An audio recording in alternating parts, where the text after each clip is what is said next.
नमस्कार, news point लेकर हाजिर हूं मैं राजीव। दोस्तों, लोकसभा चुनाव से पहले एक बार फिर मोदी सरकार को बड़ा झटका लगा है। जी हां, बहुत बड़ा झटका आज लगा है मोदी सरकार को। किसान आंदोलन से बचकर तो मोदी अबू धाबी और कतर पहुंच गए, चले गए, लेकिन आज सुप्रीम कोर्ट ने इलेक्टोरल बॉन्ड्स यानी चुनावी चंदे को असंवैधानिक करार देते हुए जो रोक लगाई है, उससे बचकर मोदी आखिर कहां जाएंगे, यह बड़ा सवाल है आज की तारीख में। आपको बता दूं कि 2017 में मोदी सरकार ने चंदे के लिए चुनावी बॉन्ड की या इलेक्टोरल बॉन्ड की योजना पेश की थी और 2018 में उसे लागू भी कर दिया था। इन 7 सालों में अकूत धनराशि बीजेपी को चुनावी चंदे के तौर पर मिली, लेकिन किसने कितनी राशि का इलेक्टोरल बॉन्ड खरीदा, इसकी कोई जानकारी सार्वजनिक नहीं है, क्योंकि सरकार ने व्यवस्था ही ऐसी बनाई थी कि पार्टी को फंड भी मिल जाए और जनता के सामने उसका हिसाब किताब भी नहीं आए। यह सरासर सूचना के अधिकार का उल्लंघन भी था। आपको बता दूं कि कांग्रेस ने तब भी इस फैसले का विरोध किया था। राहुल गांधी ने 2018 में एक ट्वीट किया था, उस ट्वीट को आज फिर से दिखाना चाहता हूं। 2018 के उस ट्वीट को जरा स्क्रीन पर ले आइए, बहुत इंपॉर्टेंट ट्वीट। 2018 में राहुल गांधी ने उस समय जो कुछ लिखा था, यह बहुत ही इंपॉर्टेंट था। देखिए, यहां पर 2 फोटो दिखाई दे रहा है। इसमें सबसे आज की तारीख में नहीं है अरुण जेटली साहब, लेकिन लिख रहे हैं Rahul Gandhi, in new India bribes and illegal commissions are called electoral bonds. सुन लीजिए, in new India bribes and illegal commissions are called electoral bonds. 2019 18 नवंबर 2019 को राहुल गांधी ने इस ट्वीट को किया था। मतलब है कि ये नए भारत में रिश्वतखोरी, ब्राइब्स और अवैध कमीशन को इलेक्टोरल बॉन्ड्स कहा जाता है। राहुल गांधी ने उस समय लिखा था कि नए भारत में रिश्वतखोरी और अवैध कमीशन को इलेक्टोरल बॉन्ड्स कहा जाता है। 2018 में से लागू करते हैं, 2019 में राहुल गांधी ये बात लिखते हैं। राहुल गांधी का ये ट्वीट आज फिर से चर्चा में आ गया है, क्योंकि इससे पहले चाहे नोटबंदी हो, जीएसटी हो, वैक्सीन का मामला हो या लॉकडाउन का मामला हो, जिन बातों की तरफ राहुल गांधी ने देश का ध्यान दिलाया कि इनसे नुकसान हो सकता है, वो सारी आशंकाएं सही साबित हुई हैं। अब सुप्रीम कोर्ट ने इलेक्टोरल बॉन्ड्स पर रोक लगा दी है, तो फिर से राहुल की बात सही साबित हो रही है।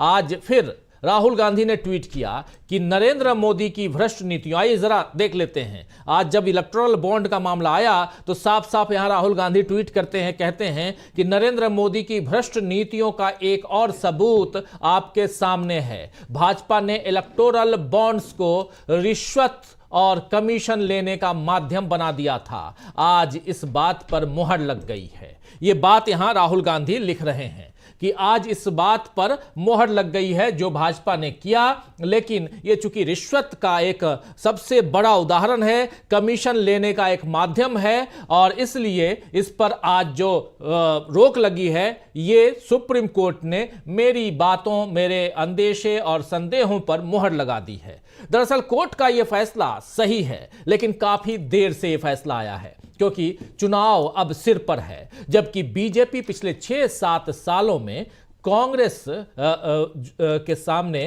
कहीं ना कहीं अपने आप को ऊंचा दिखाने की कोशिश करती रही, और इन 6-7 सालों में काफी धन जो है बॉन्ड्स से कमा चुकी है बीजेपी। हां, इतना जरूर है कि इस फैसले से बीजेपी की चालाकी जनता के सामने आ गई है कि किस तरह भ्रष्टाचार से लड़ने का दिखावा करते हुए बीजेपी ने इतनी संपत्ति इकट्ठा कर ली। खैर, तो एक तरफ जहां बीजेपी की चालाकी सामने आ चुकी है, तो दूसरी तरफ किसानों के लिए उसका क्रूर रवैया भी खुलकर उजागर हो चुका है।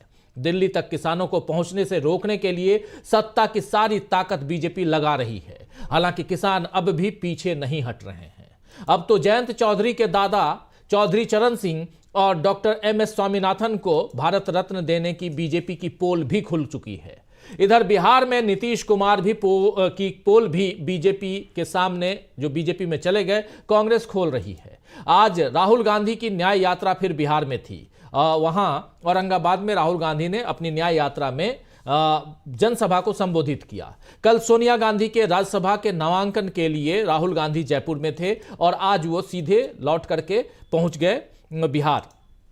और बिहार में उन्होंने जो बातें कही हैं वो बहुत ही महत्वपूर्ण बातें हैं, जिनका जिक्र यहाँ करना इसलिए भी ज़रूरी है क्योंकि बिहार में वो एक तरफ नीतीश कुमार पर बहुत सारी बातें कही और उन्होंने कहा कि उन्होंने पलटी मार ली, और दूसरी तरफ किसानों को लेकर जो बातें कही हैं उन्होंने, ये इंपॉर्टेंट इसलिए है क्योंकि कल ही एक किसान से राहुल गांधी ने टेलीफोन पर बात की थी, जिन्हें बंदूक के छर्रे से जो घायल हो गए, उनकी आंख में भी चोट आई थी। ये सारी बातें यहां पर राहुल गांधी फिर से करते हुए नजर आए। जरा सुन लेते हैं राहुल गांधी को। हजारों किसान दिल्ली की ओर चल रहे हैं, उन पर टीयर गैस चलाया जा रहा है, छर्रे मारे जा रहे हैं। मैंने 2 दिन पहले किसानों से बात की, फोन पे बात की। एक्स आर्मी का जवान था, उसके मुंह पे छर्रे मार दिए। मैंने उससे कहा, देखो आप पहले देश के लिए लड़ रहे थे, जब आप सेना में थे तब आप देश के लिए लड़ रहे थे, मगर आप ये मत सोचो कि आप आज देश के लिए नहीं लड़ रहे हो। जो आपके छर्रे मुंह में लगे हैं, ये भी आप देशभक्ति का काम कर रहे थे, किसानों की लड़ाई लड़ रहे थे। तो सुन रहे थे आप यहां सीधे सीधे राहुल गांधी को। राहुल गांधी जो हैं वो सीधा बता रहे हैं कि कैसे यहां किसानों के साथ क्या कुछ हो रहा है। वहीं किसानों के आंदोलन पर राहुल गांधी ने जो कहा है उसमें आप बातें सुन ही रहे हैं कि हजारों किसान दिल्ली की ओर आगे बढ़ रहे हैं, मोदी सरकार उन्हें रोकने के लिए आंसू गैस और छर्रे से हमला करवा रही है। ये सारी बातें यहां राहुल गांधी बिहार की इस जनसभा में कहते हुए, तो एक तरफ बीजेपी ने जनता से जो छलावा किया उस पर सुप्रीम कोर्ट ने रोक लगाई है, तो दूसरी तरफ किसानों के आंदोलन को कांग्रेस का साथ मिल गया है, जिससे बीजेपी बैकफुट पर नजर आ रही है। इस बीच सोनिया गांधी ने राज्यसभा में बैठने की तैयारी कर ली है, लेकिन अपनी लोकसभा सीट रायबरेली के लोगों ने सोनिया गांधी ने उनके बीच रायबरेली के लोगों से सोनिया गांधी ने एक भावुक चिट्ठी, एक खत लिखकर अपनी जो बात है उन तक पहुंचाई है। उन्होंने लिखा है कि आखिर क्यों मैं अब यहां से जा रही हूं और क्या कुछ रहा रायबरेली के साथ, वहां के लोगों के साथ उनका संबंध। यहां सोनिया गांधी लिखती हैं कि अपनी ससुराल के लोगों का आभार प्रकट किया कि पति और सास को खोने के बाद किस तरह रायबरेली के लोगों का आंचल उनके लिए सहारा बना। उन्होंने भरोसा जताया है सोनिया गांधी ने कि आगे भी उनके परिवार को यहां के लोगों का साथ मिलता रहेगा। देखिए, यह बहुत ही महत्वपूर्ण लाइन है कि आगे भी मेरे परिवार को आपका साथ मिलता रहेगा। इस बात से दोस्तों ये संकेत और मजबूत हो जाते हैं कि अब प्रियंका गांधी रायबरेली से चुनाव लड़ सकती हैं। वैसे कल प्रियंका गांधी, ये देखिए, ये पूरा का पूरा इस चिट्ठी में बहुत सारी चीजें उन्होंने लिखी हैं और लिख रही हैं, मेरा परिवार दिल्ली में अधूरा है, वो रायबरेली आकर आप लोगों से मिलकर पूरा होता है। ये नेह नाता बहुत पुराना है और अपनी ससुराल से मुझे सौभाग्य की तरह मिला है जो कुछ है। रायबरेली के साथ हमारे परिवार के रिश्तों की जड़ें बहुत गहरी हैं आजादी के बाद। ये तमाम बातें यहां लिखते हुए, और ये प्यार, ये आस्था जो है और मजबूत होता गया और आने वाले समय में यह और मिलता रहेगा। ये सारी बातें यहां सोनिया गांधी जब रायबरेली के लोगों को अभिवादन के साथ चिट्ठी लिख रही हैं, वही बड़ों को प्रणाम, छोटे को स्नेह, जल्द मिलने का वादा। देखिए, सोनिया गांधी ये भी लिख रही हैं कि जल्द मिलने का वादा। आखिरी पैराग्राफ जरूर यहां पढ़ना चाहूंगा कि अब स्वास्थ्य और बढ़ती उम्र के चलते मैं अगला लोकसभा चुनाव नहीं लड़ूंगी। इस निर्णय के बाद मुझे आपकी सीधी सेवा का अवसर नहीं मिलेगा, लेकिन यह तय है कि मेरा मन प्राण हमेशा आपके पास रहेगा। मुझे पता है कि आप भी हर मुश्किल में मुझे और मेरे परिवार को वैसे ही संभाल लेंगे जैसे अब तक संभालते आए हैं। तो ये सोनिया गांधी, साफ साफ समझ में आ रहा है कि प्रियंका गांधी वहां से चुनाव लड़ सकती हैं। वैसे कल प्रियंका गांधी उत्तर प्रदेश में राहुल गांधी के साथ न्याय यात्रा का हिस्सा बनेंगी। यूपी में अखिलेश की यात्रा जो राहुल गांधी की यात्रा है उसमें अखिलेश भी इस यात्रा में शामिल रहेंगे, ये भी पहले ही अखिलेश यादव बता चुके हैं। जयंत चौधरी को अपने साथ लेकर बीजेपी ने इंडिया को कमजोर करना चाहा था, लेकिन किसान आंदोलन, फिर सुप्रीम कोर्ट का इलेक्टोरल बॉन्ड पर फैसला और इन सब के साथ भारत जोड़ो न्याय यात्रा के असर से बीजेपी ही कमजोर दिखती पड़ रही है दोस्तों। तो बहुत सारी चीजें हैं और इन तमाम वजहों को अगर, इन तमाम मसलों को अगर सामने रखा जाए तो यह साफ समझ में आता है कि चुनाव से पहले, लोकसभा चुनाव से पहले बीजेपी को तगड़ा झटका लगा है। क्या यहां से एक सवाल उठता है, बहुत बड़ा सवाल, कि क्या मोदी जी बचा पाएंगे अपनी कुर्सी? आइए आज इसी सवाल का जवाब ढूंढने की कोशिश करते हैं। चुनाव से पहले बीजेपी को मिल रहे इन झटकों के बाद बच पाएगी मोदी की कुर्सी? यह बड़ा सवाल है। या फिर विपक्ष में बैठने के लिए तैयार हो गए हैं मोदी जी? सवाल छोटा नहीं है, बहुत बड़ा है। आइए इन सवालों का जवाब ढूंढते हैं, खोजते हैं। हमारे साथ कुछ वरिष्ठ साथी जुड़े हुए हैं, उन सबसे आपका परिचय करवाता हूं और आगे बढ़ते हैं। देखिए, इस वक्त हमारे साथ 5 वरिष्ठ साथी जुड़े हुए हैं। प्रेम कुमार जी हैं, डॉक्टर प्रकाश हिंदुस्तानी जी हैं, अमलेंदु उपाध्याय जी हैं, डॉक्टर दीपक पाचपोर जी हैं और इधर स्टूडियो में हमारे साथी वरिष्ठ साथी शकील अख्तर जी हैं। आप सबका स्वागत करता हूं, इस्तकबाल करता हूं और स्वागत इस्तकबाल आप तमाम दोस्त साथी शुभचिंतक आप सबका जो अब तक जुड़ चुके हैं, जो जुड़ने वाले हैं इस कार्यक्रम में। सीधे प्रकाश जी आपके पास आना चाहता हूं। डॉक्टर प्रकाश हिंदुस्तानी जी, आपसे समझूं, सबसे पहले इलेक्टोरल बॉन्ड का मामला और ये कहां तक, कितना ज्यादा यहां बैकफुट पर मोदी सरकार, बीजेपी यहां से दिखाई देती है? क्योंकि 2018 से लेकर अभी तक पिछले 5-6 साल का पूरा ब्यौरा, पूरी रिपोर्ट सुप्रीम कोर्ट ने कह दिया है कि वो सब कुछ एसबीआई को, स्टेट बैंक ऑफ इंडिया को, कि वो सब कुछ आप यहां 3 हफ्ते के अंदर जमा कीजिए। और चुनाव आयोग को कहा गया है कि किसने कब किसको, किस पार्टी को कितना चंदा दिया है, वो सब कुछ आपकी वेबसाइट पर सार्वजनिक होनी चाहिए। और सबसे बड़ी बात यहां ये भी कि मतदाताओं को ये जानने का अधिकार है कि उसके नेता के पास पैसा कहां से आया, किसने दिया।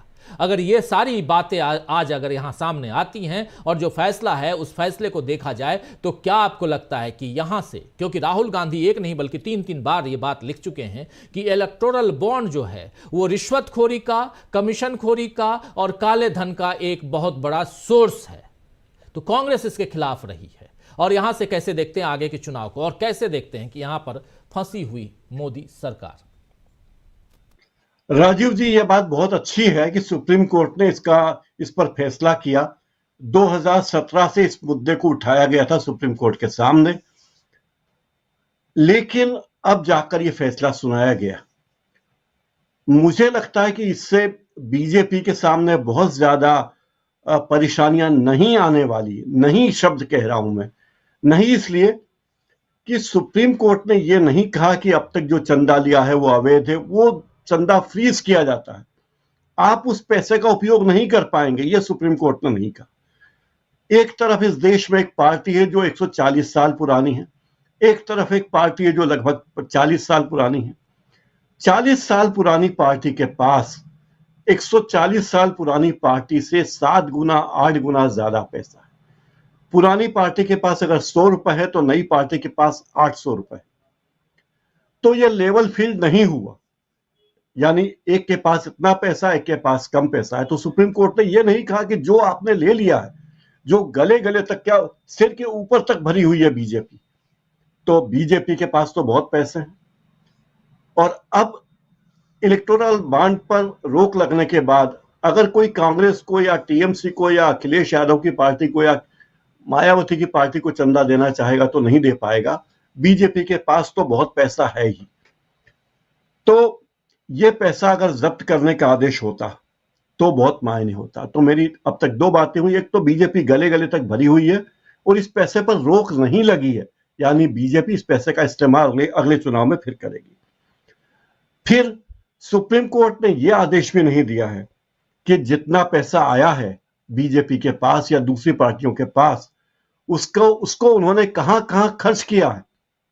उससे पार्टी के काम से खर्च किया है, दूसरी पार्टी के नेताओं को खरीदने में खर्च किया है, किसी को अवैधानिक गतिविधि में खर्च किया है, जन आंदोलन को दबाने में खर्च किया है।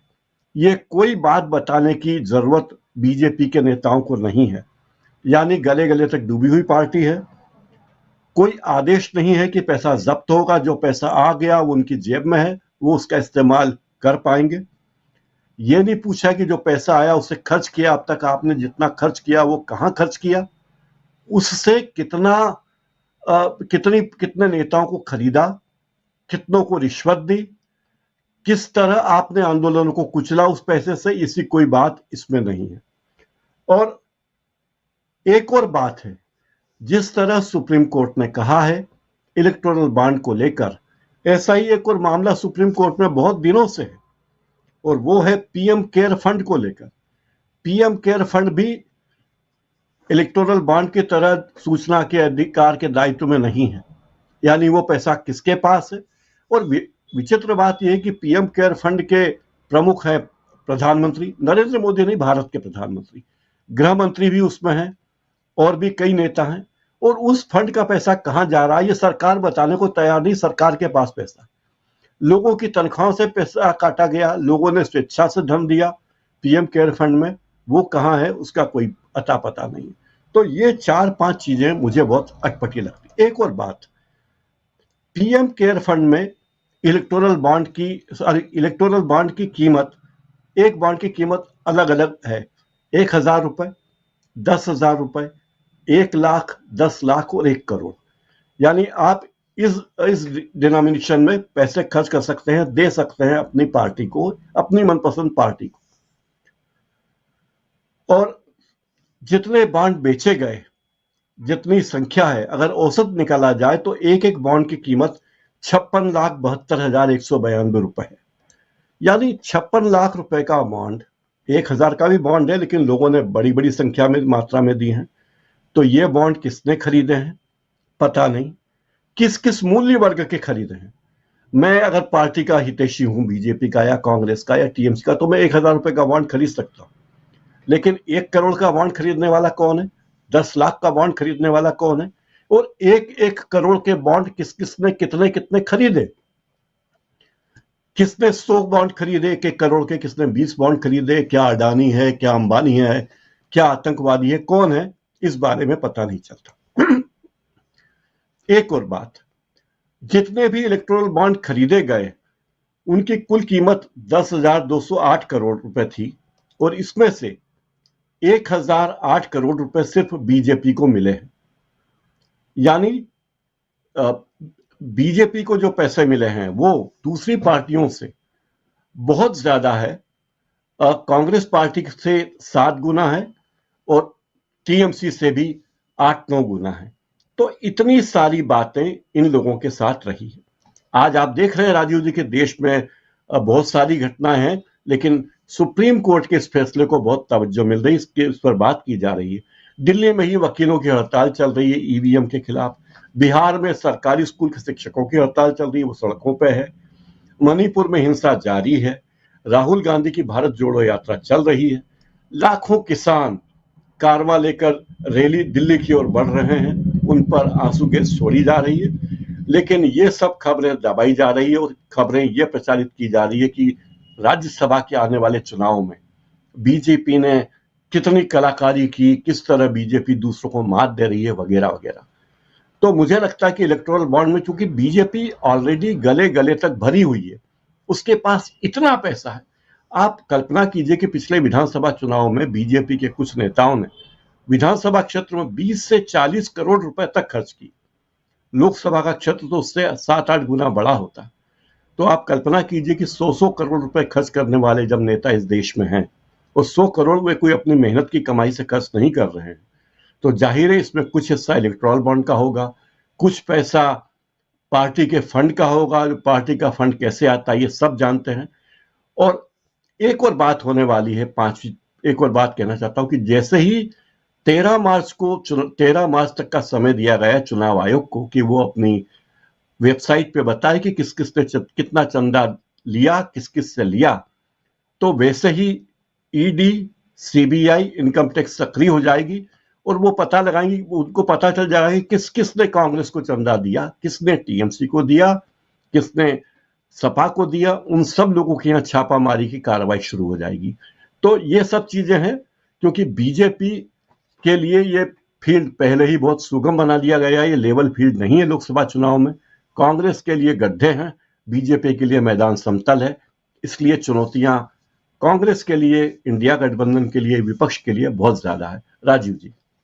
बिल्कुल बिल्कुल आप सही कह रहे हैं। चुनौतियां इंडिया गठबंधन के लिए, कांग्रेस के लिए बहुत ज्यादा चुनौतियां हैं। इसलिए हैं क्योंकि इनके पास पैसे नहीं है, उनके पास पैसे हैं, लेकिन जो पैसे आए हैं वो पैसे कहां से आए हैं। अगर ये पिछले 5 साल का ब्यौरा अगर सामने आता है तो कहीं ना कहीं ये समझ में जरूर आएगा कि अदानी से कितने पैसे आए, अंबानी से कितने पैसे आए, टाटा बिरला और तमाम उद्योगपतियों ने कितने पैसे दिए, और उनके लिए देश में देश की जो अभी जो वर्तमान सरकार है उसने क्या क्या किया है। जी एक बात और कहना चाहता हूं। जी जी जी एक बात और कहना चाहता हूं।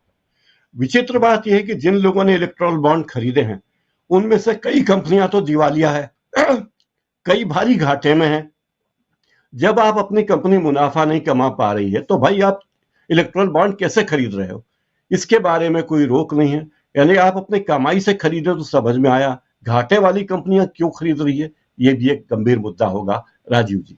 बिल्कुल गंभीर मुद्दा होगा। और मुद्दा यह भी है कि क्या स्टेट बैंक ऑफ इंडिया अगले 3 हफ्ते में यह पूरा का पूरा ब्यौरा वो मुहैया कराता है। ये बैंक से भी ये समझना होगा, कहीं ऐसा नहीं कि वो भी ये कह ले कि हमारे पास कुछ उपलब्ध ही नहीं है, हमारे पास जो डाटा था वो कोई चोर लेके चला गया। अब बहुत सारी चीजें हैं ऐसी जो आने वाले समय में हम सबके सामने आएंगी। लेकिन एक बुरी तरह फंसा हुआ ये मामला जो है, फंसाया हुआ मोदी सरकार को, और मोदी जी यहां बुरी तरह फंस चुके हैं। और यहां से, क्योंकि अगर ये सब कुछ जैसा सुप्रीम कोर्ट का फैसला है प्रेम कुमार जी, और सब कुछ उसी हिसाब से चलता है प्रेम कुमार जी, तब यहां मोदी कितना फंसे हुए नजर आते हैं। क्योंकि अभी भी 10 गुना ज्यादा पैसा, कल ही एडीआर की रिपोर्ट आई, 780 करोड़ रुपए मिलते हैं एक साल में बीजेपी को, और मात्र 80 करोड़ रुपए मिलते हैं कांग्रेस पार्टी को। तो समझ लीजिए कितना बड़ा फर्क है सेकंड नंबर और फर्स्ट नंबर में। और जबकि बसपा, बहुजन समाज पार्टी कहती है कि 20,000 से ज्यादा हमको किसी ने दिया ही नहीं, मतलब बसपा को 20,000 रुपए भी नहीं मिले एक बॉन्ड में, चुनावी चंदे जो है वो भी नहीं मिले। तो एडीआर की कल ही रिपोर्ट आई थी, एक वो रिपोर्ट, दूसरी यही एडीआर और सीपीएम और दूसरे कई दल, कांग्रेस भी, इनके नेताओं ने जो याचिका दायर की थी, जिसमें 5 सदस्यीय संविधान पीठ जो है, जिसको लीड करते हुए सीजेआई चंद्रचूड़, डीवाई चंद्रचूड़ ने जो आज फैसला सुनाया है, इस फैसले के बाद, और सही कह रहे थे हमारे साथी प्रकाश हिंदुस्तानी जी, देखिए इलेक्टोरल बॉन्ड्स पर सुप्रीम कोर्ट का जो फैसला है उसमें कहा गया, साफ साफ सुप्रीम कोर्ट ने कहा कि असंवैधानिक है इलेक्टोरल बॉन्ड्स, यानी चुनावी चंदा जो आप जिस ढंग से ले रहे हैं वो असंवैधानिक है। इलेक्टोरल बॉन्ड सूचना के अधिकार का उल्लंघन है, 19A, आर्टिकल 19A का उल्लंघन है। वोटर को पार्टियों की फंडिंग के बारे में जानने का हक है। इलेक्टोरल बॉन्ड्स पर तत्काल रोक लगाया जाना चाहिए, रोक लगनी चाहिए इलेक्टोरल बॉन्ड पे। और ये जो 5 जजों के संविधान पीठ है, इसमें से कौन कौन जज हैं ये देख लीजिए, जल्दी से आपके सामने रखना चाहता हूं। सीजेआई चंद्रचूड़, इनके अलावा संजीव खन्ना, इनके अलावा बीआर गवई, फिर जेबी पारदीवाला और मनोज मिश्रा, ये तमाम 5 जजों की संविधान पीठ ने जो आज फैसला सुनाया है, इसकी खबर, इस पर चर्चा दिन भर होनी चाहिए थी, लेकिन इस खबर को दबा दिया गया। और बात जो हमारे साथी प्रकाश हिंदुस्तानी जी कह रहे थे, डॉक्टर साहब बिल्कुल सही कह रहे थे कि वहां पर कुछ और बताया जा रहा है, कुछ और दिखाया जा रहा है, लेकिन खबर तो आज की यही है। और सबसे बड़ी खबर है, एक तरफ किसान सड़कों पे हैं, दूसरी तरफ सुप्रीम कोर्ट भी आपको सड़क पर लाने के लिए एक फैसला सुना चुका है। कैसे, अगर इन दोनों चीजों को मिलाया जाए और सुप्रीम कोर्ट के इस फैसले को देखा जाए तो कैसे देखा जाए, और क्या यहां से कुर्सी सुरक्षित दिखाई देती है, तीसरा टर्म सुरक्षित दिखाई देता है मोदी जी का, जो अभी तक कहते रहे, चाहे वो लाल किले से कहें या अभी 3 भाषण जो उन्होंने दिए संसद के अंदर, उसको देखा जाए तो प्रेम को।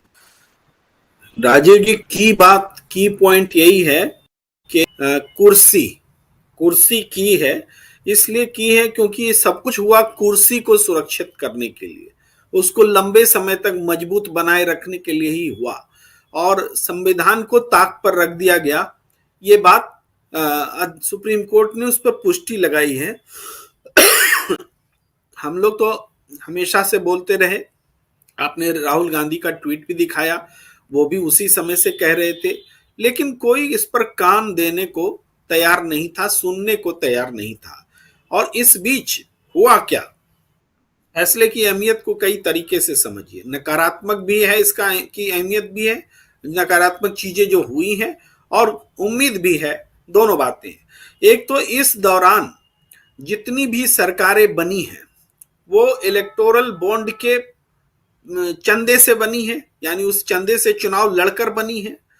तो अगर इलेक्टोरल बॉन्ड के जरिए लिया गया धन अगर असंवैधानिक है यानी गलत है, यानी या तो वो रिश्वत है या अनुचित धन है, तो अनुचित धन से सरकारें बनी है।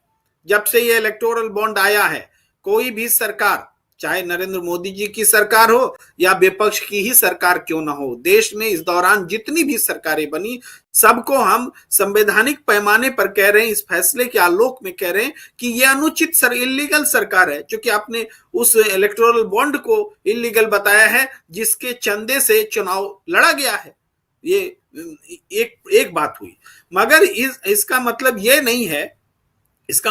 नहीं है कि विपक्ष की पार्टी ने कुछ साजिश कर दिया और अपने हिसाब से उन्होंने किया। ये जो चीजें हुई, ये सत्ता ने अपनी कुर्सी को हमेशा के लिए सुरक्षित बनाने के लिए किया, एक बड़ा अंतर पैदा किया, अपने आप को सशस्त्र बनाना और विपक्ष को निरस्त्र करना, निरस्त्रीकरण कर देना विपक्ष का। एक तरफ नोटबंदी जैसे काम किए गए, दूसरी तरफ नोटबंदी के मकसद को खत्म करने वाला इलेक्टोरल बॉन्ड लाया गया। मैं नहीं कह रहा हूं, आरबीआई ने कहा था, उर्जित पटेल ने कहा था कि ये नोटबंदी के मकसद को खत्म कर देगा। तो एक तरफ नोटबंदी थी, उसका भी मकसद कहीं ना कहीं विपक्ष को के घर छापेमारी कराना, उसको इलीगल उनके पास धन साबित करना, ये सब था।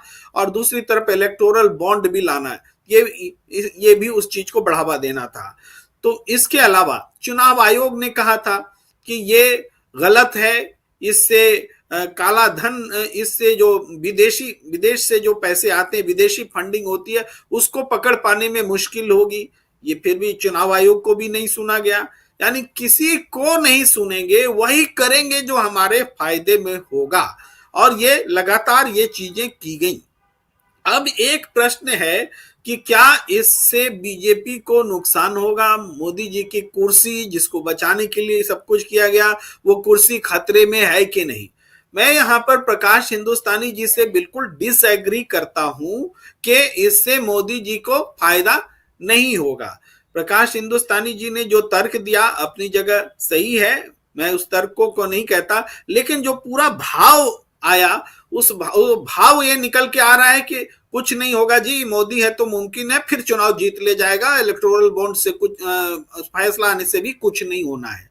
लेकिन ऐसा नहीं है। मैं बोलना चाहता हूं, प्रकाश जी का भी ध्यान लेना चाहता हूं और अपने दर्शकों का भी, कि ये फैसला मॉरल जीत है, ये फैसला नैतिक जीत है, जनता की जीत है, वोटर की जीत है। मैं विपक्ष की जीत की बात नहीं कर रहा हूं, मैं जनता की जीत की बात कर रहा हूं कि जिस चीज को जो असंवैधानिक थी उसको संवैधानिक करार दिया गया। वक्त लगा है, इस दौरान नुकसान हुआ है, जनता ने नुकसान झेला है, असंवैधानिक सरकारें झेली हैं, विधायकों की खरीद फरोख्त देखी है, सांसदों की खरीद फरोख्त देखी है, राज्यसभा में अल्पमत से बहुमत कैसे हुआ जाता है वो देखा है, और आज भी राज्यसभा के चुनाव में कैसे विधायकों को खरीदा जा रहा है वो सारी चीजें देखी हैं। तो नुकसान किसका हुआ? देखने में लगता है कि विपक्ष की पार्टी का हुआ। नुकसान तो इस देश की जनता का हुआ, क्योंकि ये सारी चीजें उद्योगपतियों के लिए, उद्योगपतियों की सरकार, और जैसे प्रजातंत्र लोकतंत्र होता है, ये उद्योगपति तंत्र में बदल गया। माने जनता का जनता के लिए, जनता द्वारा नहीं, उद्योगपतियों का उद्योगपतियों के लिए उद्योगपतियों द्वारा में बदल गया, जनता के हाथ से सरकार निकल गई। ये नुकसान जनता ने झेला है। तो इस पर ये परसेप्शन की लड़ाई बीजेपी हार गई है। और सुब्रमण्यम स्वामी ने बहुत सही कहा कि जो नरेंद्र मोदी इस चीज को लेकर के आए थे, बहुत क्रेजी थे इसको लाने में, इलेक्टोरल बॉन्ड को, वो नरेंद्र मोदी जी अपनी ही पार्टी के करप्शन पर जीरो टॉलरेंस के सिद्धांत के खिलाफ ये खड़े दिखाई दिए, और ये स्कैम बनकर के सामने आया। एक बड़ा स्कैम जो बीजेपी के पार्टी विद डिफरेंस से लेकर जीरो टॉलरेंस ऑन करप्शन तक के सारे दावों की पोल पट्टी खोल देता है। अगर सच्चा भारतीय जनता पार्टी का कोई नेता होगा जो शुरू से अटल अडवाणी और उस युग से रहा हो, जो हवाला में नाम आने से जिसने इस्तीफा दे दिया हो, जिसने एक वोट के लिए अपनी सरकार गिरा दी हो लेकिन किसी को खरीद फरोख्त नहीं की, तो उस समय का भारतीय जनता पार्टी का कार्यकर्ता आज अपमानित महसूस कर रहा होगा और वो निश्चित रूप से नरेंद्र मोदी का इस्तीफा मांगेगा, क्योंकि उसने पहले भारतीय जनता पार्टी के लोकतंत्र का नाश किया है और फिर पूरे देश के लोकतंत्र का नाश किया है। तो ये जो परसेप्शन बना है, ये जनता के मन में बना है। और हो सकता है आप लीड लेके लड़िए, लेकिन केवल धन की ताकत से अगर चुनाव लड़े जाते तो हर उद्योगपति आज सांसद होते। इस बात को हमें नहीं भूलना चाहिए। धन की ताकत से और कई ताकतों को जोड़ा गया है, इसलिए ये बड़ा फर्क हो गया है और लेवल फील्ड नहीं है। इस बात को हम जानते भी है, मानते भी हैं, लेकिन लेवल फील्ड जनता करती है। जनता ऐसी लेवल फील्ड कर देती है कि जो आसमान पर होता है वो जमीन पर आ जाता है, पूरी तरह से लेवल फील्ड कर देती है। इसलिए ये निर्णायक घड़ी है। ये आने वाले समय, जैसे 14 फरवरी को पुलवामा हुआ था और चुनाव बदल गया था, 15 फरवरी को इलेक्टोरल बॉन्ड हुआ है और चुनाव बदल जाने वाला है, क्योंकि इलेक्टोरल बॉन्ड असंवैधानिक है। इसने इस सरकार के अनैतिक कर्तव्य को, असंवैधानिक होने को मुहर लगा दी है, पुष्टि कर दी है, जनता की आंखें खोल दी है। जी, जनता की आंखें खोलता हुआ ये एक फैसला जो बहुत पहले आ जाना चाहिए था, लेकिन नवंबर में 3 दिन तक लगातार सुनवाई के बाद इसके फैसले को सुरक्षित रख लिया जाता है और आज 15 फरवरी को यही फैसला सुनाया जाता है, जिसमें साफ साफ सुप्रीम कोर्ट 2-3 बातें बहुत महत्वपूर्ण कहता है। सुप्रीम कोर्ट ने जो कुछ कहा है वो इंपॉर्टेंट है, जिसमें कि सबसे बड़ी बात कि इलेक्टोरल बॉन्ड यानी चुनावी चंदा लेने का जो तरीका है वो गलत है, ये असंवैधानिक है। ये इलेक्टोरल बॉन्ड असंवैधानिक है और ये सूचना के अधिकार का हनन है और ये तमाम बातें, और मतदाताओं को ये अधिकार है कि वो जाने कि पार्टियों के पास पैसे कहां से आ रहे हैं और कौन पैसे दे रहा है, यानी चंदा कौन दे रहा है। ये सारी बातें, इस पर तत्काल रोक लगाई जाती है, ये कहना था सुप्रीम कोर्ट का ये आज फैसला। लेकिन यहां से क्या बैकफुट पर है मोदी सरकार? क्या यहां से कहीं ना कहीं बीजेपी को, मोदी को और आने वाले चुनाव में झटका लगता हुआ दिखाई दे रहा है? क्या मोदी जी जो 3 बार कह चुके हैं कि तीसरी बार हम ही आएंगे, और क्या वो एक अवरोधक यहां पर एक दिखाई देता है क्या? ये बहुत सारी बातें हम यहां इस चर्चा के दौरान कर रहे हैं। लेकिन थोड़ा सा शकील जी आपके पास आऊं, उससे पहले स्वागत करना चाहता हूं, हमारे साथी प्रशांत टंडन जी भी जुड़ गए हैं। प्रशांत जी आपका स्वागत है। और शकील जी आपके पास आऊं, लेकिन उससे पहले जरा किसानों का सूरत हाल भी आप तक हम पहुंचाना चाहते हैं। चंडीगढ़ पहुंचे हुए हैं तीनों केंद्रीय मंत्री। इस बीच अभी उधर किसानों के आंदोलन चल रहा है, थोड़ी देर में शुरू होगी किसान और सरकार के बीच बैठक। देखिए, ये ब्रेकिंग न्यूज आप तक हम पहुंचा रहे हैं। अर्जुन मुंडा, पीयूष गोयल और नित्यानंद राय उधर चंडीगढ़ पहुंच चुके हैं। ये तीनों मंत्री, जिसमें अर्जुन मुंडा आप जानते हैं कि कृषि मंत्री हैं आज की तारीख में, ये तीनों केंद्रीय मंत्री चंडीगढ़ पहुंचे हुए हैं। किसानों की टोली भी चंडीगढ़ पहुंची हुई है और यहां से एक शुरुआत हो रही है तीसरे दौर की बैठक की। किसानों के बीच, किसान और सरकार के बीच आज तीसरे दौर की बैठक है। पहली बैठक 8 फरवरी को हुई, दूसरी बैठक 12 फरवरी को हुई और आज 15 फरवरी को तीसरी बैठक हो रही है। लगातार 3 बैठकें, लेकिन पहली और दूसरी बैठक बेनतीजा साबित हुई और खत्म हुई बेनतीजा। और क्या तीसरी बैठक भी ऐसे ही होगी, या यहां कुछ न कुछ फैसला सामने आएगा, नतीजा सामने आएगा और जहां से ये जो किसानों का आंदोलन है वो खत्म होते हुए हम देखेंगे? क्योंकि कल भारत बंद का ऐलान न सिर्फ जो संगठन अभी आ रहा है उसने, बल्कि एसकेएम, पूरा संयुक्त किसान मोर्चे ने और मजदूरों का जो संगठन है उसने भारत बंद का ऐलान किया हुआ है, आह्वान किया हुआ है। तो एक तरफ आप किसानों के आंदोलन पर नजरें आपकी हैं और हमारी भी हैं। शंभू बॉर्डर पर, टिकरी बॉर्डर पर और सिंगू बॉर्डर पर जो कुछ हो रहा है वो हम आप तक तो लगातार पहुंचा ही रहे हैं। दूसरी तरफ इससे भी बड़ी खबर जो सुप्रीम कोर्ट से आई है उस पर भी हम चर्चा कर रहे हैं। सीधा आना चाहता हूं शकील अख्तर जी आपके पास, कैसे देखा जाए, क्या सुप्रीम कोर्ट और किसान दोनों ने मिलकर आज कहीं ना कहीं बैकफुट पर ला दिया है मोदी सरकार को और खुद मोदी जी को? जी, बहुत बड़ी चोट है ये, और ये चोट उस नैरेटिव पर है, उस प्रचार पर है जिसके लिए कहा जाता था कि मोदी है तो मुमकिन है। इस फैसले ने बता दिया कि मोदी है तो उसके बावजूद भी ये फैसला है। तो ये जो चीज़ है इसका बहुत दूरगामी असर होगा। और जो सवाल लोग बहुत दिनों से करते थे कि मोदी जी का हर दांव मास्टर स्ट्रोक है, मोदी जी हर चीज़ में सफल हो जाते हैं, लेकिन एक ना एक दिन वो दिन आना था कि जब सारे दांव उल्टे पड़ जाते हैं, जब कोई भी इस तरह की जो तरीक़े होते हैं वो कामयाब नहीं होते हैं, जिन्हें हम कहते हैं कि प्रचार तंत्र। तो आज ऐसा लगता है कि सुप्रीम कोर्ट ने जो 5 जजों की बेंच थी उसने ये बहुत महत्वपूर्ण फैसला सुनाया है, क्योंकि इस इलेक्टोरल बॉन्ड के मामले को मोदी सरकार बहुत प्रचार करके बहुत ज़ोर शोर से सामने लाई थी, और वो इसलिए लाई थी कि ये आरटीआई के ऊपर उसने इसको रखा था।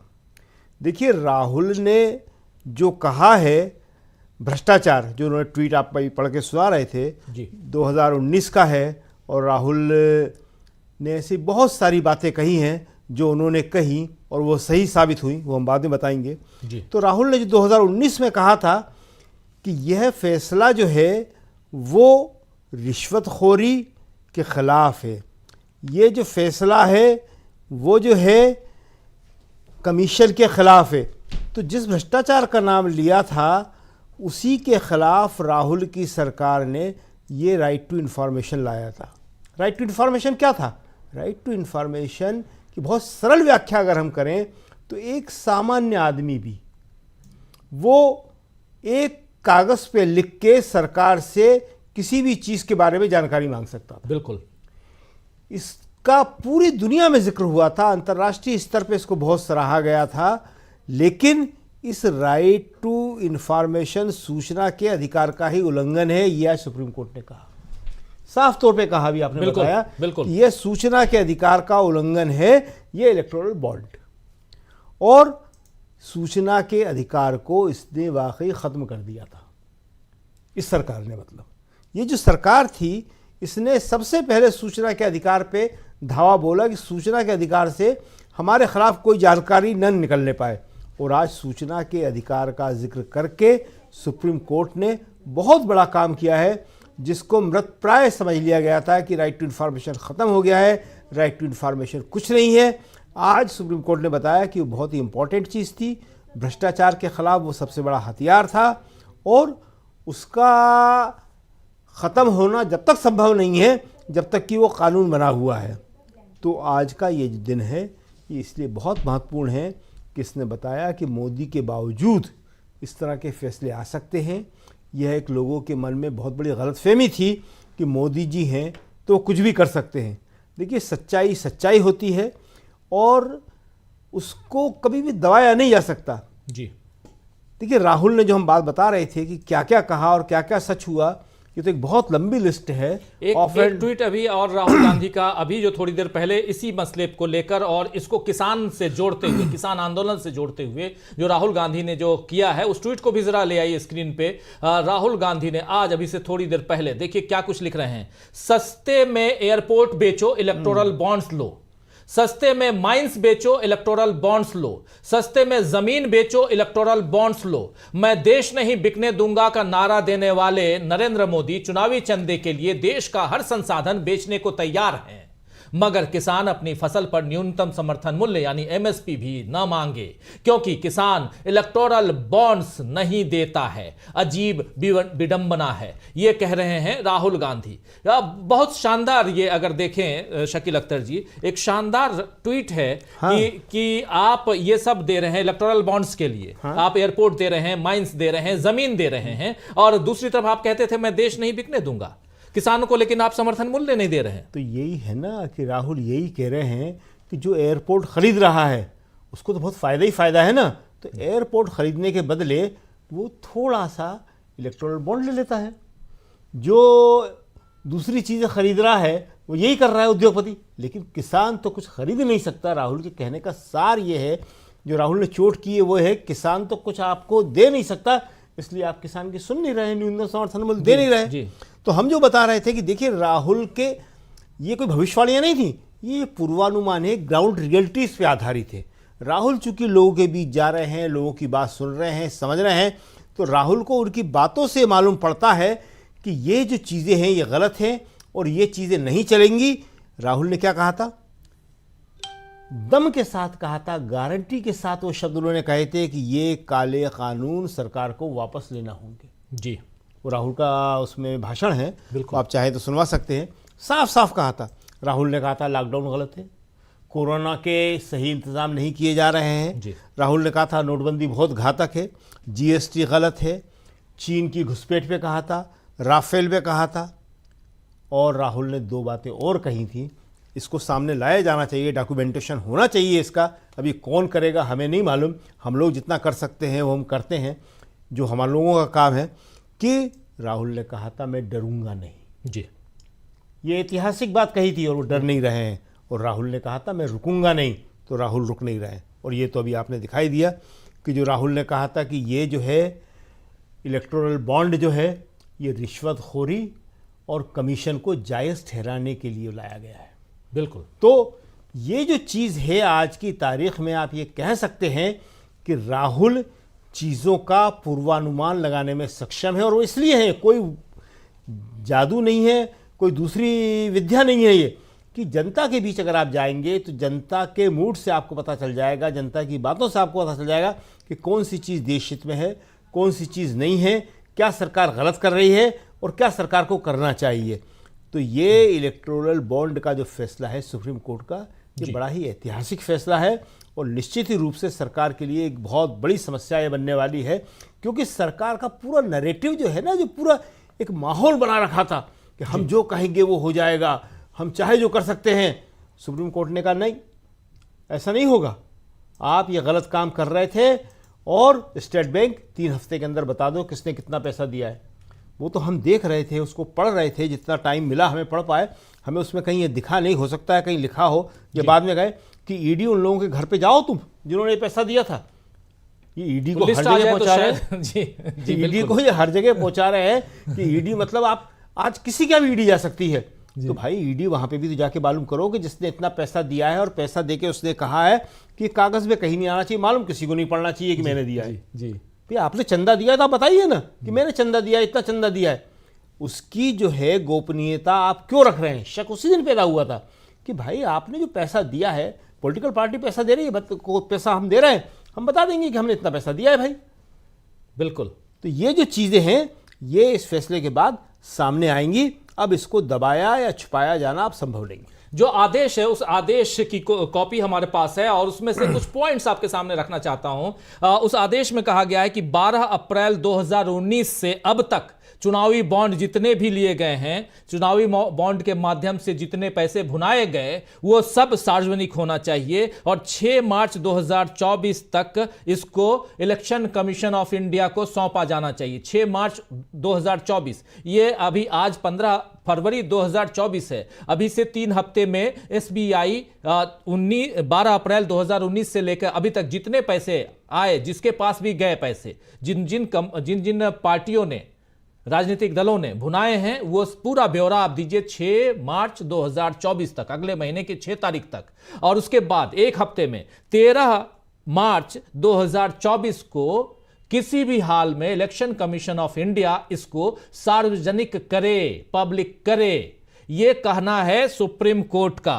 और इसमें और भी बहुत सारी चीजें, लेकिन ये बहुत इंपॉर्टेंट पहलू है। और सबसे बड़ी बात, पहले एक लाइन में कि हम इसको रद्द करते हैं, इलेक्टोरल बॉन्ड पर तत्काल रोक लगाते हैं। इलेक्टोरल बॉन्ड नाम की जो संस्था बनाई है, जो भी कह लीजिए आप, इसको हम रद्द करते हैं, यह असंवैधानिक है, यह कहना है। लेकिन दूसरी तरफ एक अपडेट अभी अभी आ रहा है, लगातार हम किसानों के आंदोलन को भी यहां रख रहे हैं आप लोगों के बीच। एक अपडेट यहां अभी जो खबर आ रही है, जरा ब्रेकिंग दीजिए। जो खबर आ रही है वो महत्वपूर्ण है, क्योंकि कल भारत बंद है और कल भारत बंद के ऐलान के बीच नोएडा प्रशासन का अलर्ट। नोएडा प्रशासन सबसे ज्यादा बहुत जल्दी तेजी से अलर्ट में आ जाता है और 144 धारा 144 लगा दी गई है इधर नोएडा में। आसपास में। चंडीगढ़ पहुंचे तीनों केंद्रीय मंत्री उधर पहुंच चुके हैं और बातचीत के लिए उधर किसान भी पहुंच रहे हैं। तो क्या कुछ बातचीत उधर होती है वो भी इसी दौरान न्यूज पॉइंट में ही हम आप तक पहुंचाएंगे। थोड़ी देर में शुरू होगी किसानों और सरकार के बीच बैठक।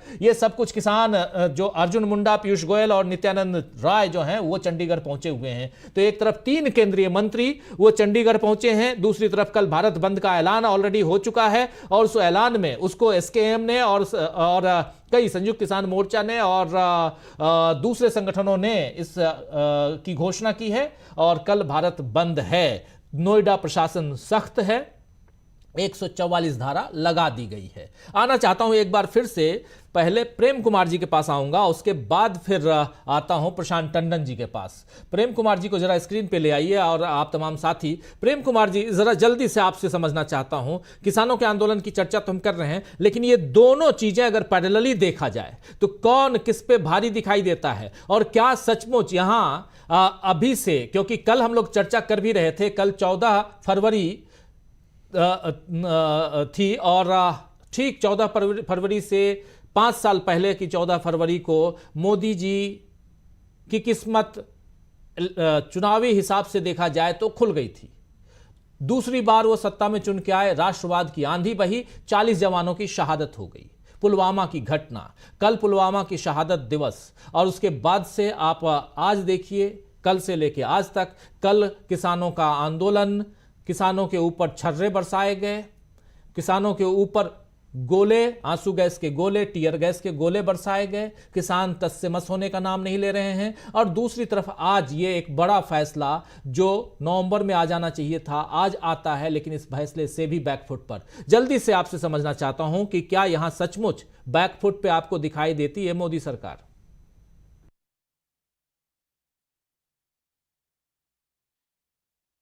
राजीव जी, ये निश्चित दिख रहा है कि जैसे किसान आंदोलन रिपीट हो रहा है पिछले बार की तुलना में इस बार।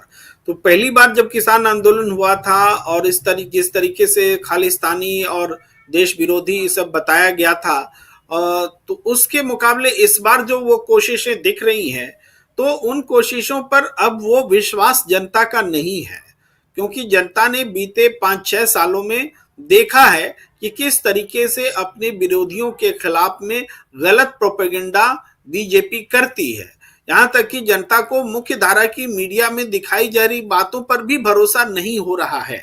और इस आलोक में देखिए तो सुप्रीम कोर्ट के फैसले ने इस अविश्वास करने को बढ़ावा दिया है कि सरकार की कारगुजारियों पर अब अविश्वास करें, ऐसा संदेश जा रहा है, क्योंकि ये सरकार असंवैधानिक काम करती है। हमने हर मसले पर देखा, महिला पहलवान जब संघर्ष कर रही थी तो बृजभूषण शरण सिंह जैसे लोग के साथ थी सरकार। जब ट्रैक्टर से किसानों को कुचला जा रहा था तो अजय मिश्रा टेनी के साथ खड़ी थी सरकार।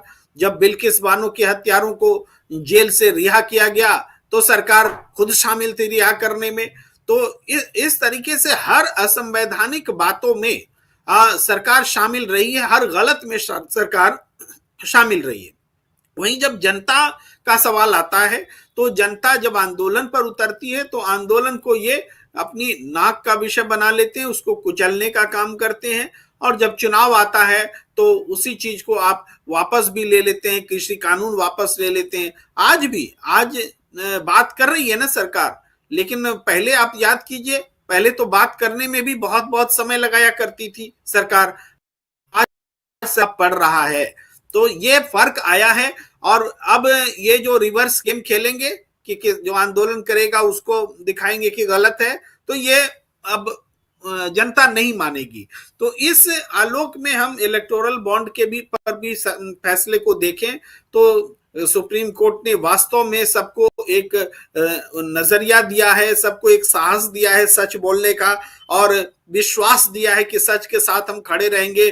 तो ऐसा नहीं कि बात कभी बनेगी नहीं, बात बनती है, और मोदी है तो मुमकिन है ये बात गलत भी साबित होती है। तो इस बात को ये महत्व है। अब हर जगह एजिटेशंस है, देश के अलग अलग हिस्सों में एजिटेशंस है, जनता सड़क पर है। और जब जनता सड़क पर होती है तो तानाशाह को ठीक कर देती है, उसका तरीका, और हमारे भारत जैसे लोकतांत्रिक देश में तो निश्चित तौर पर जनता को ये नहीं देखना है कि कौन पार्टी और क्या, जो इस सरकार के खिलाफ खड़ा होगा उसको हम हराएंगे। जनता इस मूड में चुनाव करती है। तो ऐसे में हमें लगता है कि 2024 का चुनाव बदलने लगा है। जो थोड़ी समय पहले उस दल को मिला लो, उस दल को तोड़ लो, इंडिया गठबंधन को तोड़ दो तो हम एनडीए मजबूत हो गया। अब इंडिया गठबंधन को तोड़ोगे तो एनडीए कमजोर होगा, मजबूत नहीं होगा, ये साफ है। आज राज्यसभा का चुनाव चल रहा है, आप विधायकों को खरीद फरोख्त करके राज्यसभा का चुनाव जीत लीजिए, ले जाइए, जीत जाइए, लेकिन जनता का परसेप्शन आपके खिलाफ है कि आप गलत संसाधनों से, गलत तरीके से लोकतंत्र को कमजोर करने का प्रयास कर रहे हैं। ये बिल्कुल एस्टैब्लिश होता जा रहा है। इसीलिए हम कह रहे हैं कि अब जो भी कदम नरेंद्र मोदी की सरकार गलत तरीके से चलेगी, जैसा चलती रही थी, तो ये बैक फायर करेगा और जनता उनको जवाब देगी।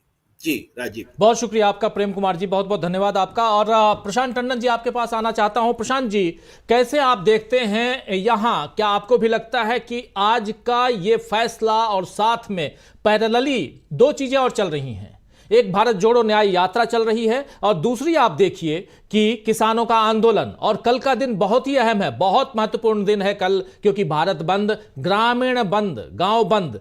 इसी बीच देखिए किसान और सरकार के बीच बैठक शुरू हो गई है। 3 केंद्रीय मंत्री हैं और किसान हैं, चंडीगढ़ में बैठक चल रही है। इस बैठक के बाद क्या नतीजे आते हैं सामने, वो भी हम आप तक पहुंचाएंगे। अर्जुन मुंडा जो कृषि मंत्री हैं, पीयूष गोयल और नित्यानंद राय, ये तीनों बैठक में मौजूद हैं और तीनों नुमाइंदगी कर रहे हैं प्रधानमंत्री नरेंद्र मोदी की, ये साफ मानिए। और एमएसपी पर कानून की मांग को लेकर अड़े हुए हैं किसान, कह रहे हैं कि एमएसपी पर कानून बनाइए, गारंटी लेके आइए। और बैठक के बाद किसान मोर्चा ले सकता है बड़ा फैसला। इस बैठक के बाद किसान मोर्चा जो है वो बड़ा फैसला ले सकता है। और इसमें 3 केंद्रीय मंत्री जो हैं वो बिल्कुल यहां पर मौजूद हैं और तीनों के साथ किसान मोर्चा की बातचीत चल रही है, किसानों की बातचीत चल रही है। ये हम आप तक लगातार पहुंचा रहे हैं। एक तरफ किसानों का आंदोलन और उसमें भी आज का दिन, इस वक्त जब ये हम कार्यक्रम कर रहे हैं, ये बहुत ही इंपॉर्टेंट घड़ी है, जिस वक्त उधर किसानों के साथ बातचीत और दूसरी तरफ हम लोग जो चर्चा कर रहे हैं उसमें भी एक महत्वपूर्ण पहलू है कि आज सुप्रीम कोर्ट से जो फैसला आता है वो फैसला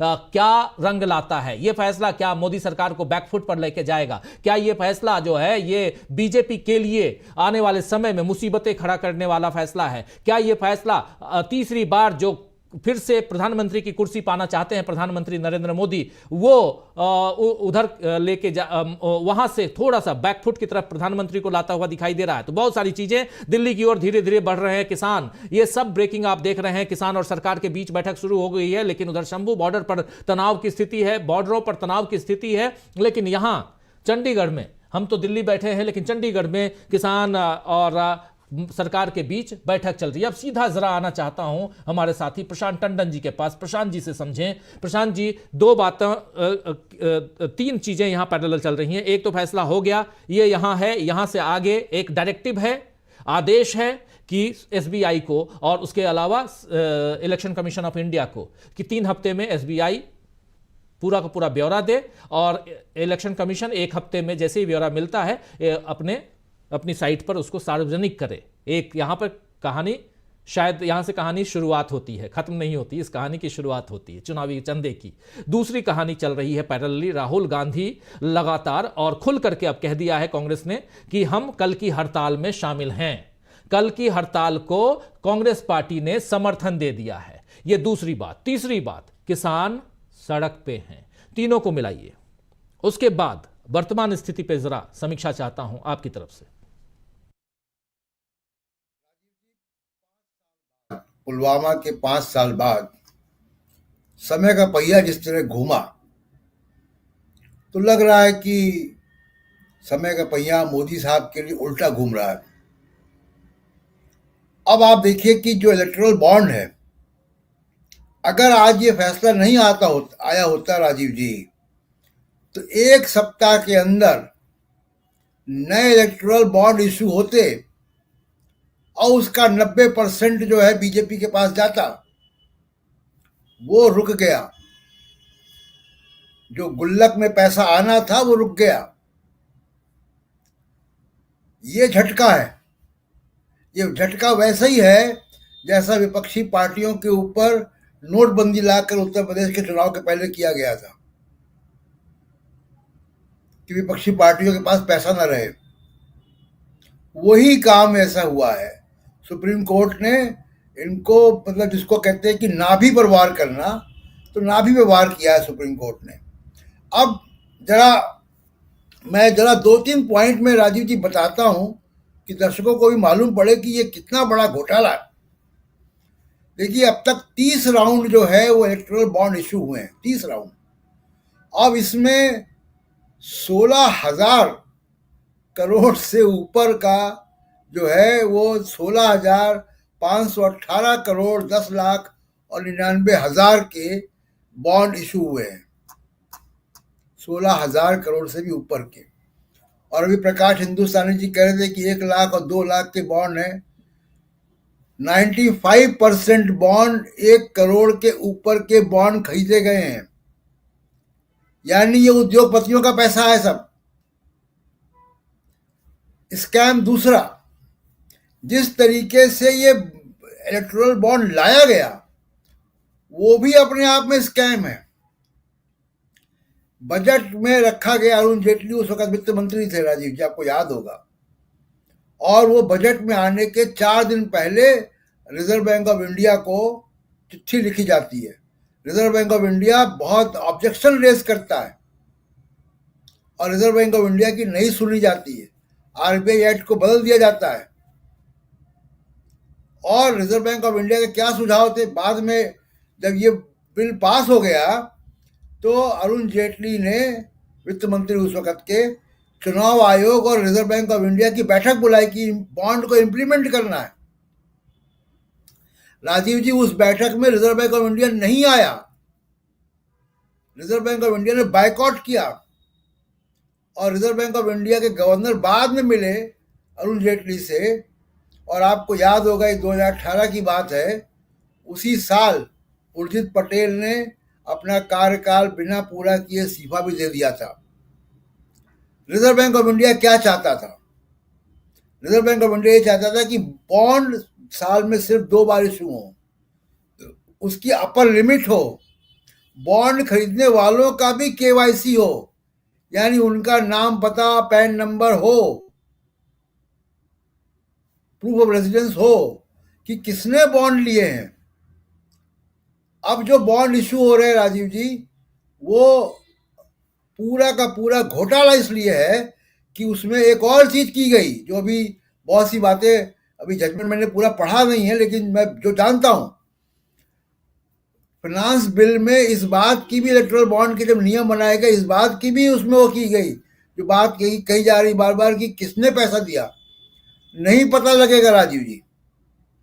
इसलिए कि राजनीतिक पार्टियों के ऊपर ये बाध्यता नहीं है कि किसने उनको बॉन्ड खरीद के पैसे दिए उसका रिकॉर्ड रखें, तो उसका कोई रिकॉर्ड नहीं होगा। वो रिकॉर्ड कौन देगा? एसबीआई देगी। ये सारा का सारा पैसा जो है वो बेनामी कंपनियों के थ्रू किया गया, 90% बेनामी कंपनियों के थ्रू किया गया।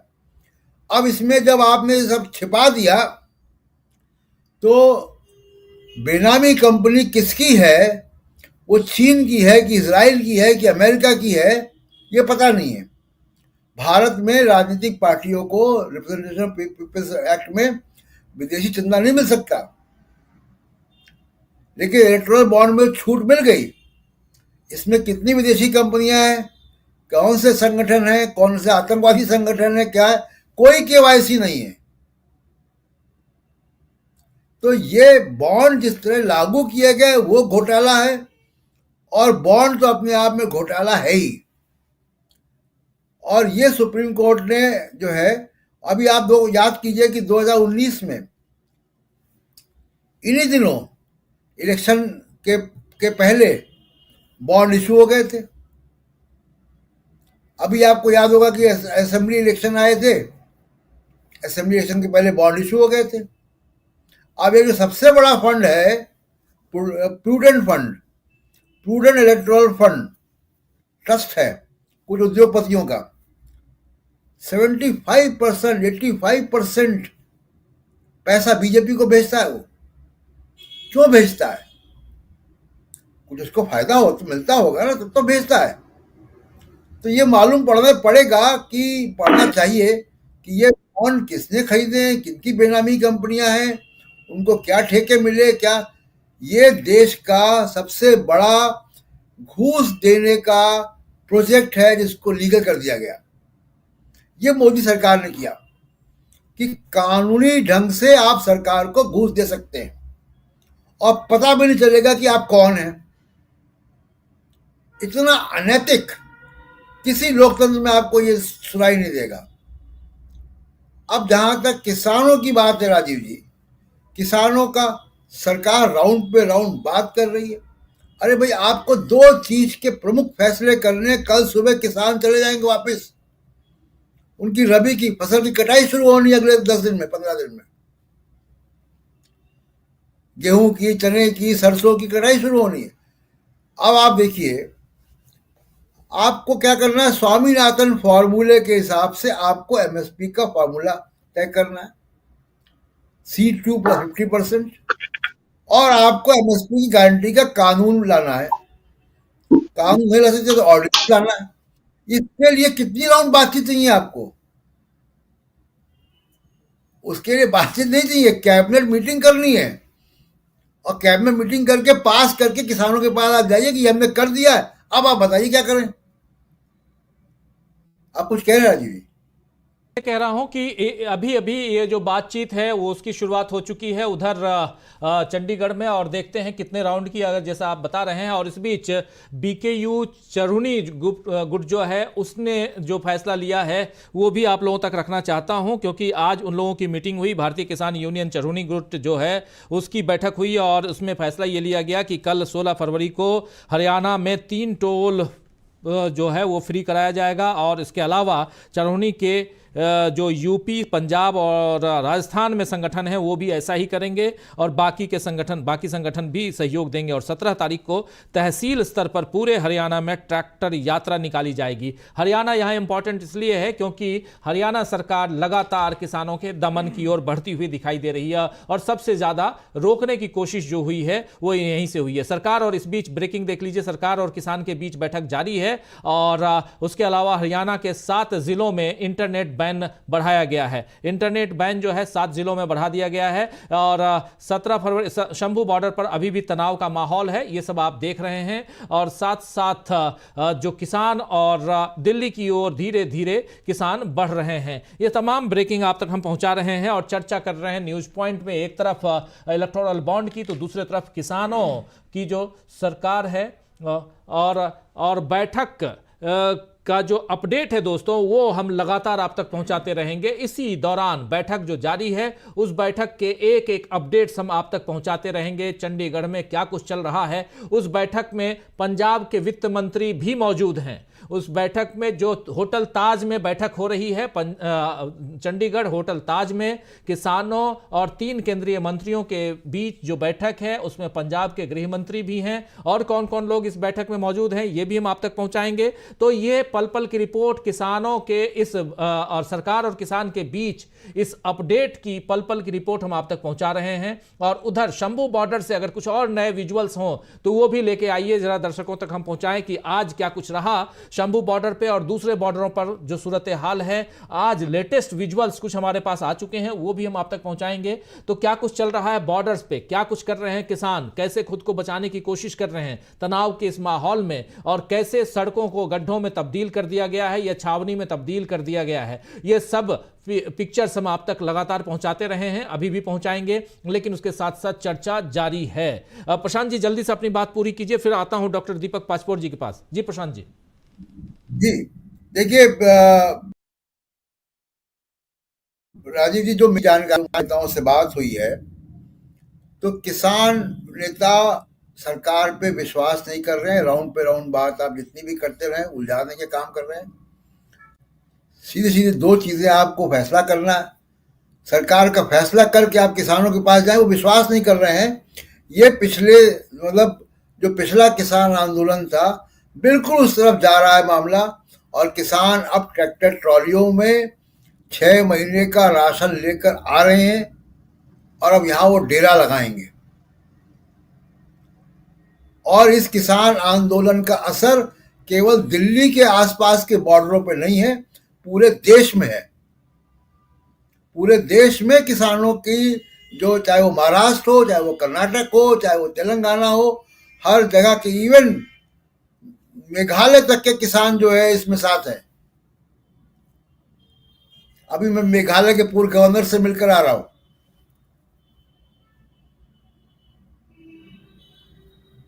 लीजिए, और उधर से ही तो यात्रा आई है, राहुल गांधी की यात्रा। तो राहुल गांधी क्या गुल खिलाते हुए आए हैं ये भी समझना होगा। लेकिन डॉक्टर दीपक पासपोर्ट जी, आप जहां बैठे हुए हैं वो तो ऐसे भी धान का कटोरा कहलाता है छत्तीसगढ़ के किसानों का क्या हाल है। लेकिन उसके अलावा नजरें इनायत जरा इधर भी करें, इलेक्टोरल बॉन्ड्स की तरफ भी। क्या कुछ इलेक्टोरल बॉन्ड्स को लेकर आप सोचते हैं, समझते हैं, और क्या सचमुच यहां पर परिस्थितियां बहुत सारी बदलती हुई दिखाई दे रही हैं? चुनाव एक तरफा नहीं, बल्कि अब चुनाव में बहुत कुछ बदलता हुआ दिखाई दे रहा है। कैसे देखा जाए? देखिए, सुप्रीम कोर्ट का ये जो निर्णय है निश्चित रूप से संविधान सम्मत भी है। वो तमाम जो जितने तरह के अभिव्यक्ति की स्वतंत्रता की बात की गई है, सूचना के अधिकार की बात की गई, वो सब ठीक है। असली बात यह है कि क्या ये निर्णय जो है वाकई में सही समय पर आया है कि काफी विलंब से आया है, ये भी सोचना होगा।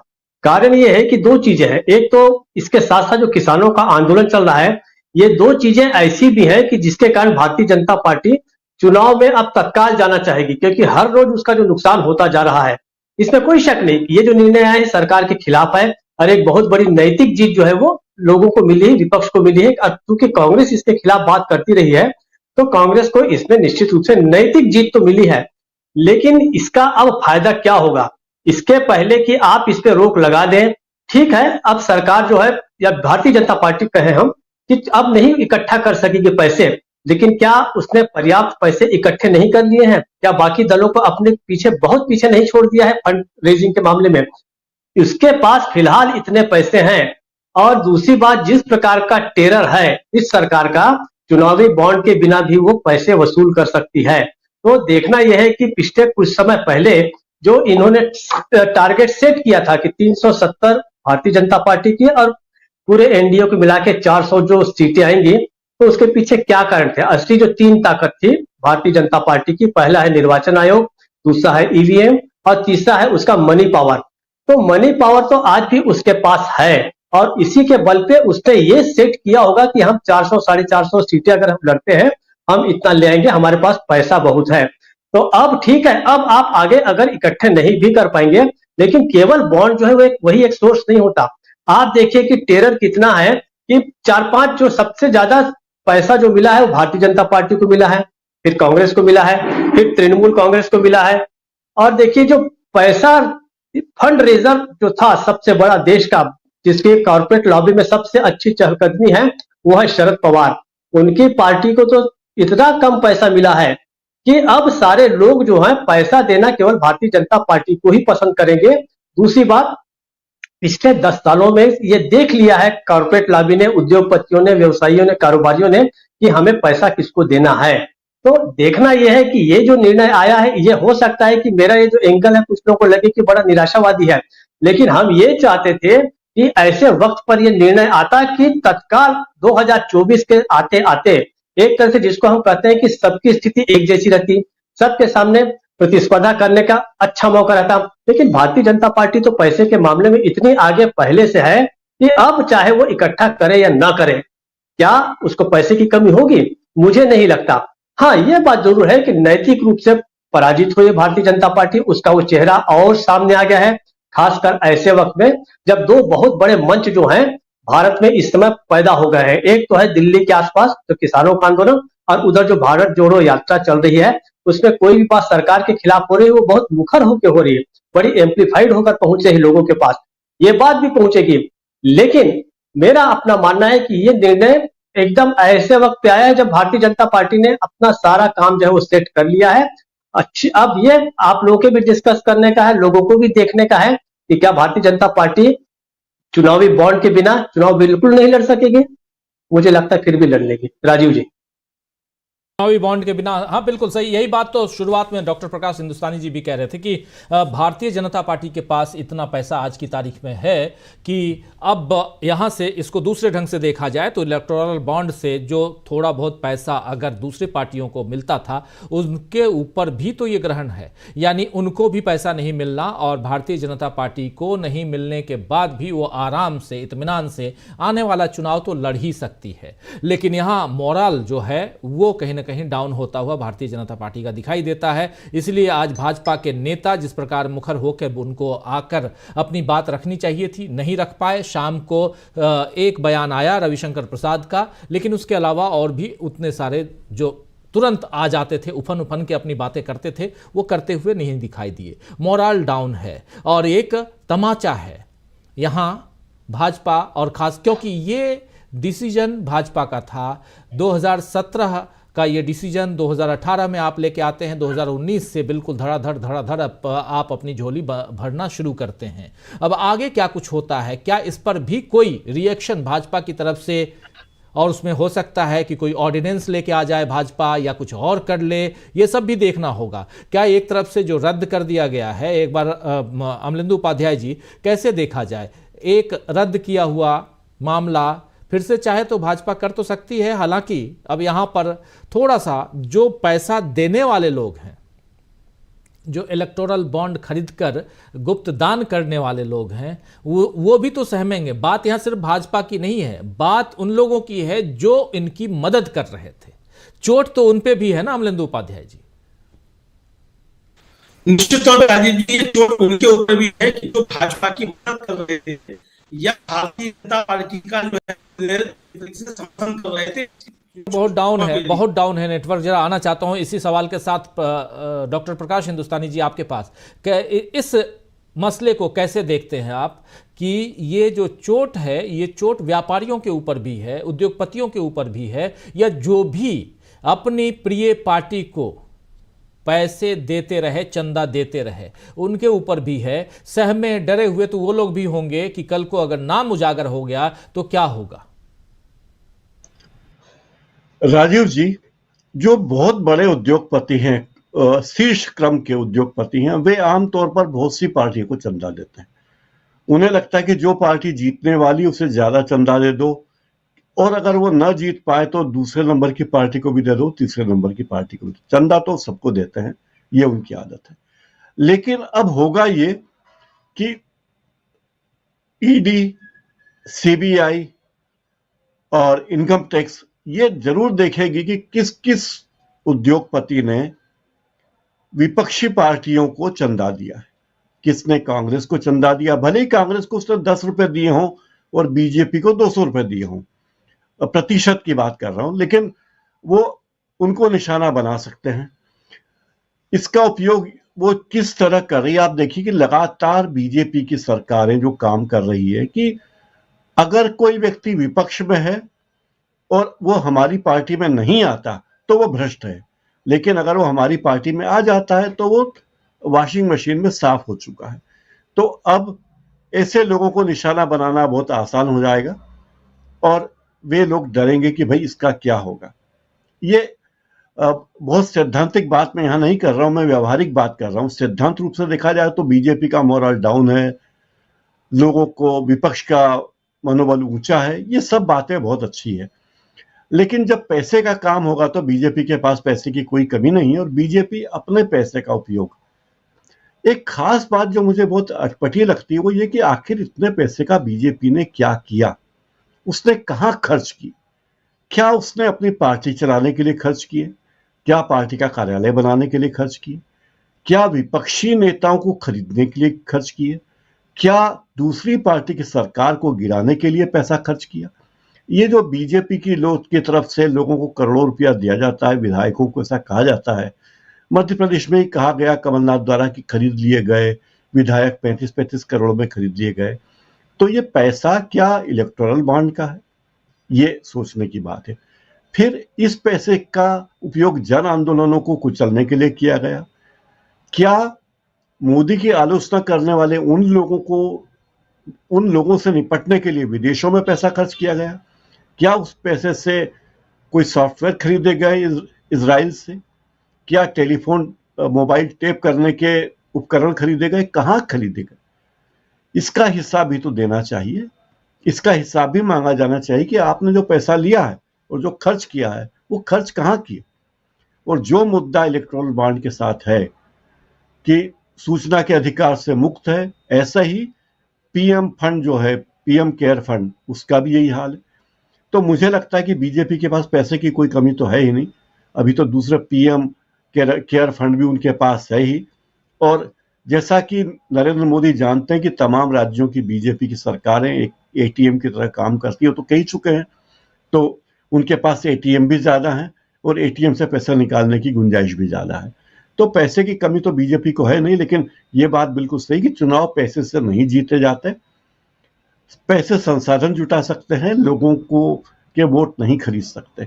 ये बात 100% सही है, लेकिन ये लेवल फील्ड नहीं है, समान मैदान नहीं है। इससे बीजेपी का काम थोड़ा आसान हो जाता है। बीजेपी, इससे कोई भारी वोट मिल जाएंगे कि बीजेपी के खिलाफ हो गया फैसला तो बीजेपी बर्बाद हो जाएगी। इससे बीजेपी का काम आसान हो गया है कि उसके पास बहुत पैसा है और उस पैसे का उपयोग वो किसी भी तरह करती रही है। राजीव जी। बिल्कुल, बीजेपी इस पैसे का किसी भी तरह से इंतजाम करती है, इसका इस्तेमाल करती है और करती रहेगी। पैसे बीजेपी के पास बहुत हैं, लेकिन पैसे जो हैं दूसरे दलों के पास बहुत कम हैं और इस बॉन्ड के ज़रिए दूसरे दलों को जो थोड़े बहुत पैसे मिलते थे वो भी बंद होंगे। तो चोट जो है वो समान है, लेकिन बीजेपी के ऊपर जो मोराल और उसमें भी कि आपने कहीं ना कहीं काले धन को यहाँ बढ़ावा देने की कोशिश की और इस पैसे के ज़रिए आप अपनी संपत्ति को अकूत जो आपके पास पैसे आए उसको बढ़ाने की कोशिश की। और यही बात राहुल गांधी भी लगातार करते आए हैं। दूसरी तरफ किसानों का आंदोलन चल रहा है, उस आंदोलन के अपडेट्स भी हम आप तक पहुंचा रहे हैं। और 3 केंद्रीय मंत्रियों के साथ पीयूष गोयल, नित्यानंद और अर्जुन मुंडा के साथ वहां चंडीगढ़ में बैठक चल रही है होटल ताज में, और किसानों का वहाँ दल एक है, प्रतिनिधि मंडल है जो इस बैठक में भाग ले रहा है। बैठक से पल पल की रिपोर्ट जो भी निकल के आएगी बाहर वो हम आप तक पहुँचाते रहेंगे। लेकिन इधर शकील अख्तर जी, आपसे ज़रा समझूं कि क्या आपको लगता है किसानों का आंदोलन जो है ये इतनी आसानी से ख़त्म हो जाएगा? ज़रा ये भी समझना चाहता हूँ। और इस आंदोलन में अब चूँकि कांग्रेस भी कूद पड़ी है, कांग्रेस लगातार खुल के अपना समर्थन दे रही है। राहुल गांधी ने जब 2 बातें यहाँ महत्वपूर्ण हुई, एक राहुल गांधी ने ये कह दिया कि हम आएंगे, घोषणा कर दी कि हम आएंगे तो एमएसपी की गारंटी हम देंगे, और दूसरा कि कल भी शायद और भी अपडेट आपके पास हो कि कल जो है वो भारत बंद जो है उसका भी समर्थन कांग्रेस ने कर दिया है। जी हाँ, अभी अभी कांग्रेस अध्यक्ष मल्लिकार्जुन खड़गे ने जो कल का बंद है वो दरअसल देखिए ग्रामीण बंद शब्द का इस्तेमाल किया है उन्होंने, ग्रामीण बंद है। अब एक नैरेटिव फैलाने की कोशिश की जा रही है कि दिल्ली के व्यापारियों की तरफ से एक बयान जारी करवा दिया गया, वो जो व्यापारी संगठन है वो पूरा बीजेपी का है, कि हम बंद नहीं करेंगे। उन्होंने कहा है ग्रामीण बंद का, और मल्लिकार्जुन खड़गे ने साफ साफ कहा है कि हम किसान संगठनों के ग्रामीण बंद का समर्थन करते हैं, किसानों की मांग का समर्थन करते हैं। और दूसरी बात जो आपने कही कि क्या ये आंदोलन ख़त्म हो जाएगा, तो अभी जैसा कि प्रशांत जी कह रहे थे, हम उनसे पूरी तरह सहमत हैं कि 1 सेकंड में ख़त्म हो जाएगा। आप जो एमएसपी की मांग है, जिसको आप पहले भी मान चुके हैं, 2 साल पहले मान चुके हैं, उसके बारे में कह दीजिए कि हम कानून बनाएंगे।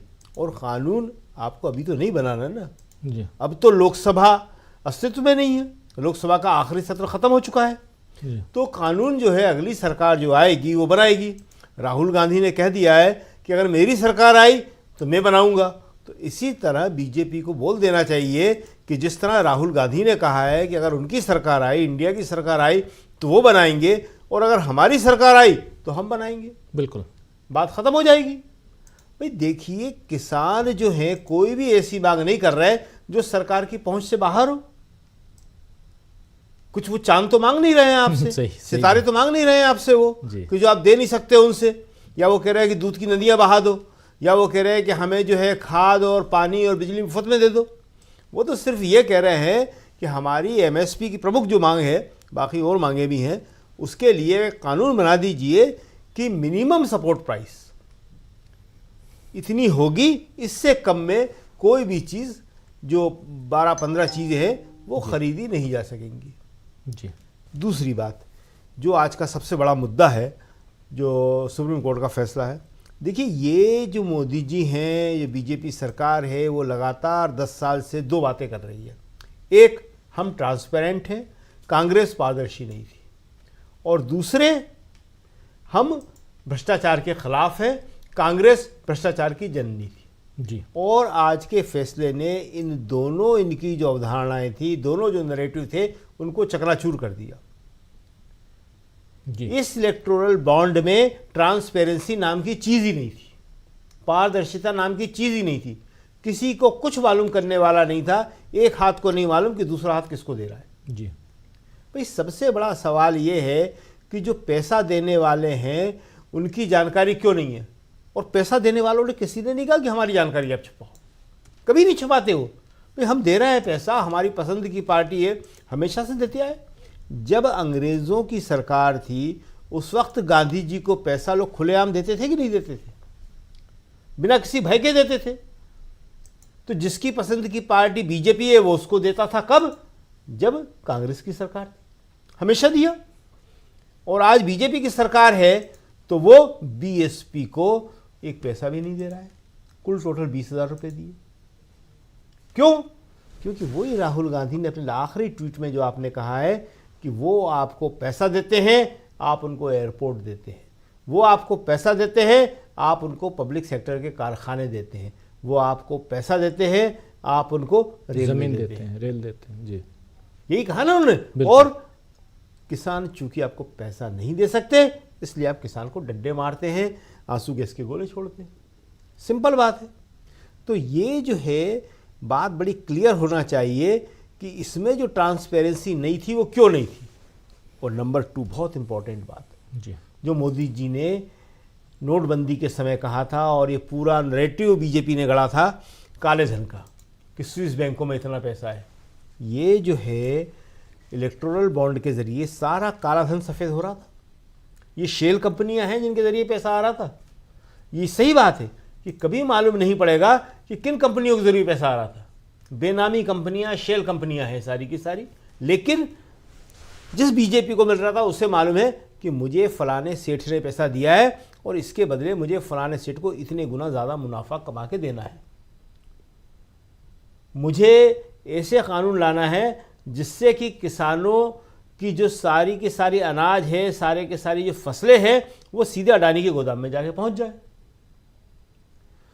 दूसरी बात जो है कि भ्रष्टाचार जो है वो सीधे सीधे हो तो इतना बुरा नहीं है, बुरा तो होता ही है हर भ्रष्टाचार, लेकिन उस भ्रष्टाचार को आप छुपा के इलेक्टोरल बॉन्ड के रूप में करें तो ज़्यादा खतरनाक हो जाता है। तो ये जो काम किया मोदी सरकार ने वो ये किया कि भ्रष्टाचार को एक नया रूप दे दिया, और वो नए रूप का भ्रष्टाचार ज़्यादा खतरनाक हो गया है। तो आज की तारीख में ये दोनों बातें जो हैं, एक किसानों का आंदोलन और दूसरे सुप्रीम कोर्ट का फैसला, दोनों ही मोदी सरकार के लिए बहुत बड़ी समस्या बन रहे हैं। और 2024 का चुनाव बिल्कुल नज़दीक आ गया है। ऐसे में ये नए बन रहे नैरेटिव को तोड़ना अब मोदी सरकार के लिए मुश्किल है, क्योंकि इसमें एक बड़ी ख़ास बात यह हुई है कि इस नैरेटिव को तोड़ने का उनका एक ही उपाय था, गोदी मीडिया, गोदी मीडिया की झूठी कहानी। लेकिन वो झूठ इतना ज़्यादा बढ़ गया है कि वो पकड़ा जाने लगा है। अब जनता को झूठ में विश्वास नहीं है। आज पहले क्या होता था कि जब हम लोग अखबार में लिखते थे, आज भी लिखते हैं, तो लोग बहस करते थे। सुबह हम देखते थे ट्रेनों में, बसों में, यहाँ वहाँ, तो बहस में कहता था क्या बात कर रहे हो, ये अखबार में लिखा है, तो दूसरा चुप हो जाता था। जी बिल्कुल, अरे भाई अखबार में लिखा है 2 सफ़े। और आज कोई कहता है अरे क्या बात कर रहे हो, मैंने टीवी में देखा, कल तब तो ज़रूर झूठ होगा, पक्का झूठ होगा तब तो ये नैरेटिव आज बन गया है कि टीवी जो दिखा रहा है वो झूठ दिखा रहा है, और वो झूठ दिखा रहा है। तो इसके ज़रिए अब मोदी सरकार जो है कुछ ही हफ्तों के अंदर वो नैरेटिव बदल नहीं सकती, जो उसके खिलाफ लगातार बनता चला जा रहा है। और इसलिए ये आप जो लिख रहे हो और आप जो कह रहे हो बिल्कुल सही बात है कि मोदी सरकार के लिए ये दोनों चीज़ें बहुत बड़ा झटका साबित होंगी, एक किसान आंदोलन और दूसरा सुप्रीम कोर्ट का ये फैसला। जी, कहाँ देखते हैं किसान आंदोलन को प्रशांत टंडन जी? किसान आंदोलन तो देखिए कल के बाद वो और मजबूत होगा। और व्यापक होगा और ज्यादा संगठित होगा। अभी कुछ ही घंटे बचे हैं जो जिसके पहले मैं ये बात कह रहा हूं। के बाद किसान आंदोलन का स्वरूप दूसरा होगा। सरकार को किसानों की बात माननी होती अगर राजीव जी, तो वो संगीन में आंसू गैस, ड्रोन से लाठी, गोली, छर्रे ये सब नहीं कर रही होती, बात कर रही होती। और बात करने को कुछ है नहीं। बात करने को तो सरकार का फैसला लेके उनको बताना है जाके कि ये ऑर्डिनेंस हम ले आएंगे सोमवार को। ऑर्डिनेंस आएगा, किसान अपने घर चला जाएगा। उसकी गेहूं की फसल खड़ी है, उसको काटना है, उसको बाजार में डालना है। और ये भी कहते हैं कि इसी रबी की फसल से ये नई एमएसपी लागू हो जाएगी। जो अनाज अभी मंडी में आएगा मार्च के महीने में, इसी मार्च के महीने से वो एमएसपी लागू हो जाएगी। और जैसा केरल का मॉडल है, सब्जियों के, फलों की और दूसरे जो पेरिशेबल क्रॉप्स हैं उनकी भी आप एमएसपी करें। लेकिन सरकार को ये मानना नहीं है। क्यों नहीं मानना है राजीव जी? 60 लाख करोड़ का बाजार है ये फूड मार्केट। ये तो कच्चे तेल से भी बड़ा भंडार है ये पैसे का। इसको कॉर्पोरेट चाहता है कि इस पे कब्जा कर लें। जो मर्जी आए भाव वो आलू बेचे, जो मर्जी आए वो तेल बेचे, जो मर्जी आए वो करे। इस पे कॉर्पोरेट कब्जा करना चाहता है। बड़े बड़े गोदाम बना के वो गोदाम बन गए हजारों करोड़ के।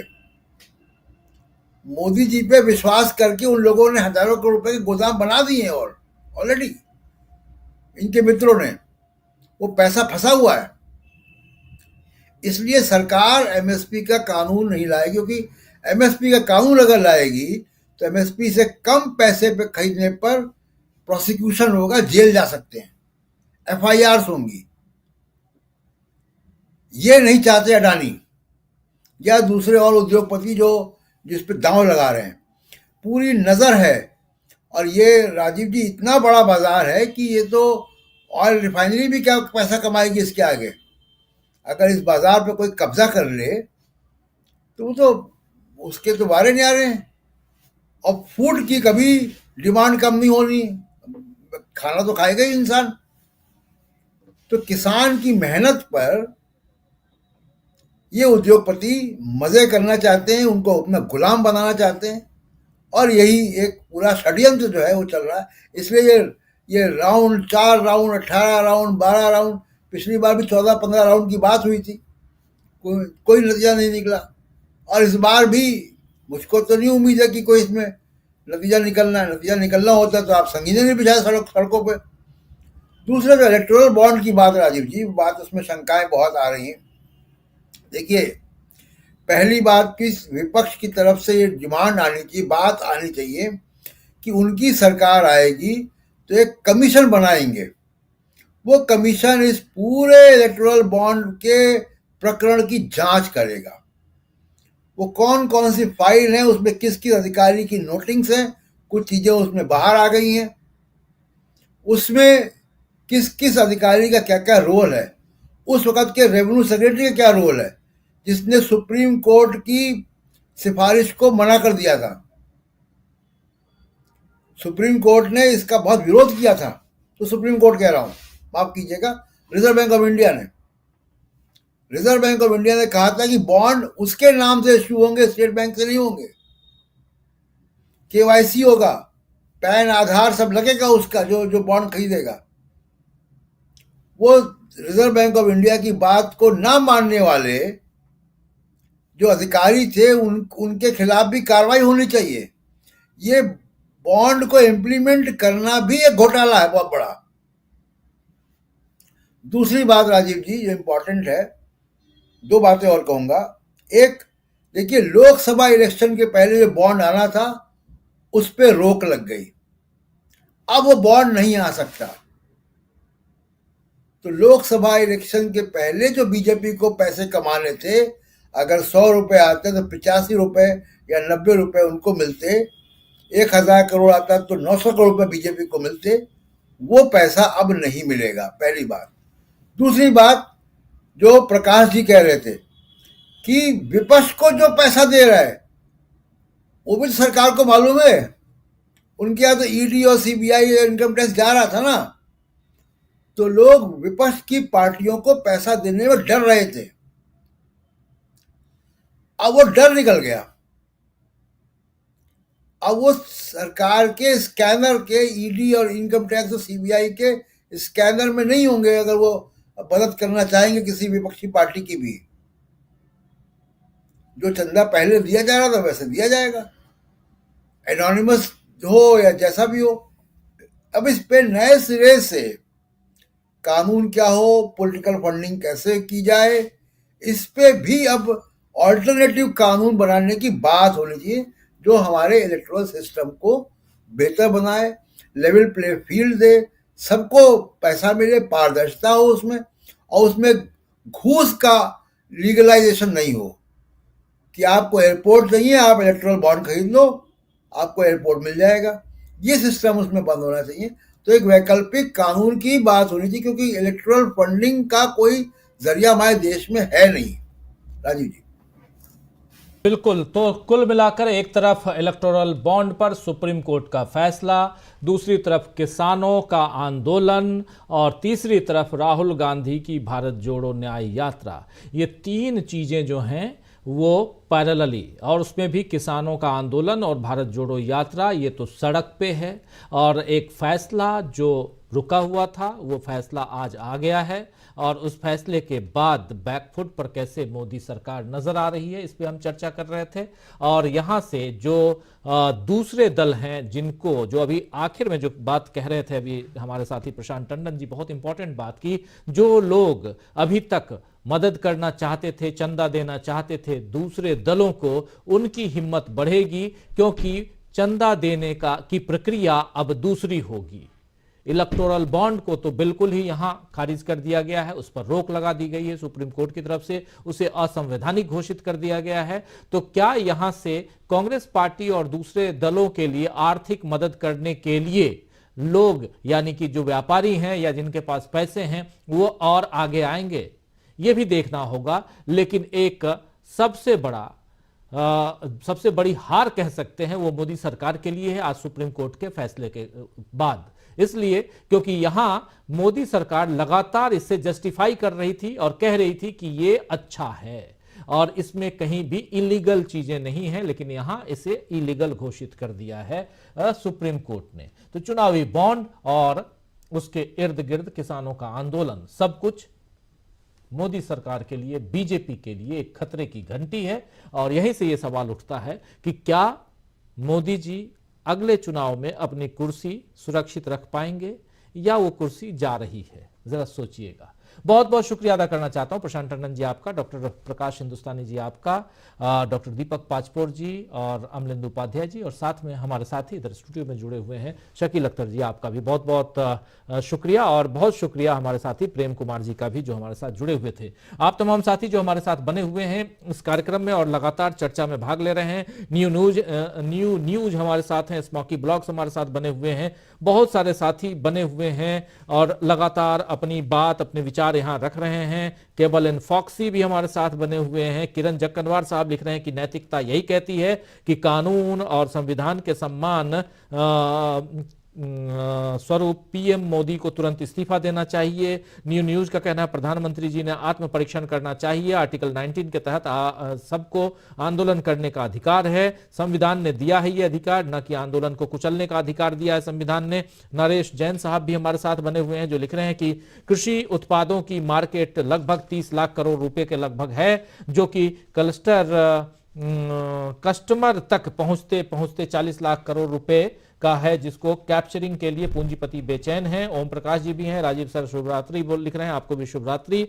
और ऐसे ही मनोज उपाध्याय जी हैं हमारे साथ। तो बहुत सारे साथी आप लोग बने हुए हैं और इस चर्चा में आप लोग बने रहे, अपनी बात अपने विचार पहुंचाते रहे। लेकिन सबसे बड़ी बात कि उधर किसानों की जो बैठक चल रही है सरकार के साथ, उस बैठक में क्या कुछ निकल के आ रहा, अभी तक तो कुछ वैसा निकल के नहीं आया है, क्योंकि बैठक अभी जारी है और उसके बाद क्या कुछ आता है आप तक हम जरूर पहुंचाएंगे। लेकिन किसानों के आंदोलन पर हमारी निगाहें टिकी हुई हैं, नजरें टिकी हुई हैं। बॉर्डर पे क्या कुछ हो रहा है और कल भारत बंद का जो ऐलान किया गया है ये कितना सफल रहता है, और यहां से जो आज अभी इस वक्त जो किसान बॉर्डर पे बैठे हुए हैं उनको कितनी शक्ति मिलती है, उनको कितनी ताकत मिलती है, ये सब चीजें जो हैं वो हम आप तक पहुंचाएंगे। अभी आपसे इजाजत लेता हूं और कल दिन में फिर हाजिर होंगे हम ब्रेकिंग के साथ, और शाम को न्यूज पॉइंट देखना मत भूलिए। उसके अलावा हम 2 और स्पेशल कवरेज आपके सामने लेके आते हैं। 2 बजे खरी खरी और 4 बजे नजर और नजरिया। ये तमाम प्रोग्राम आप देखते हैं, आप सराहते हैं और कहीं ना कहीं विचारों का आदान प्रदान हम करते हैं, तो जरूर देखा कीजिए। और चैनल पसंद आए, हमारी बातें पसंद आए तो इसे शेयर भी कीजिए और सब्सक्राइब भी कीजिए। बहुत बहुत शुक्रिया आप लोगों का, बहुत बहुत धन्यवाद। नमस्कार, गुड नाइट, शुभ रात्रि, शब बखैर।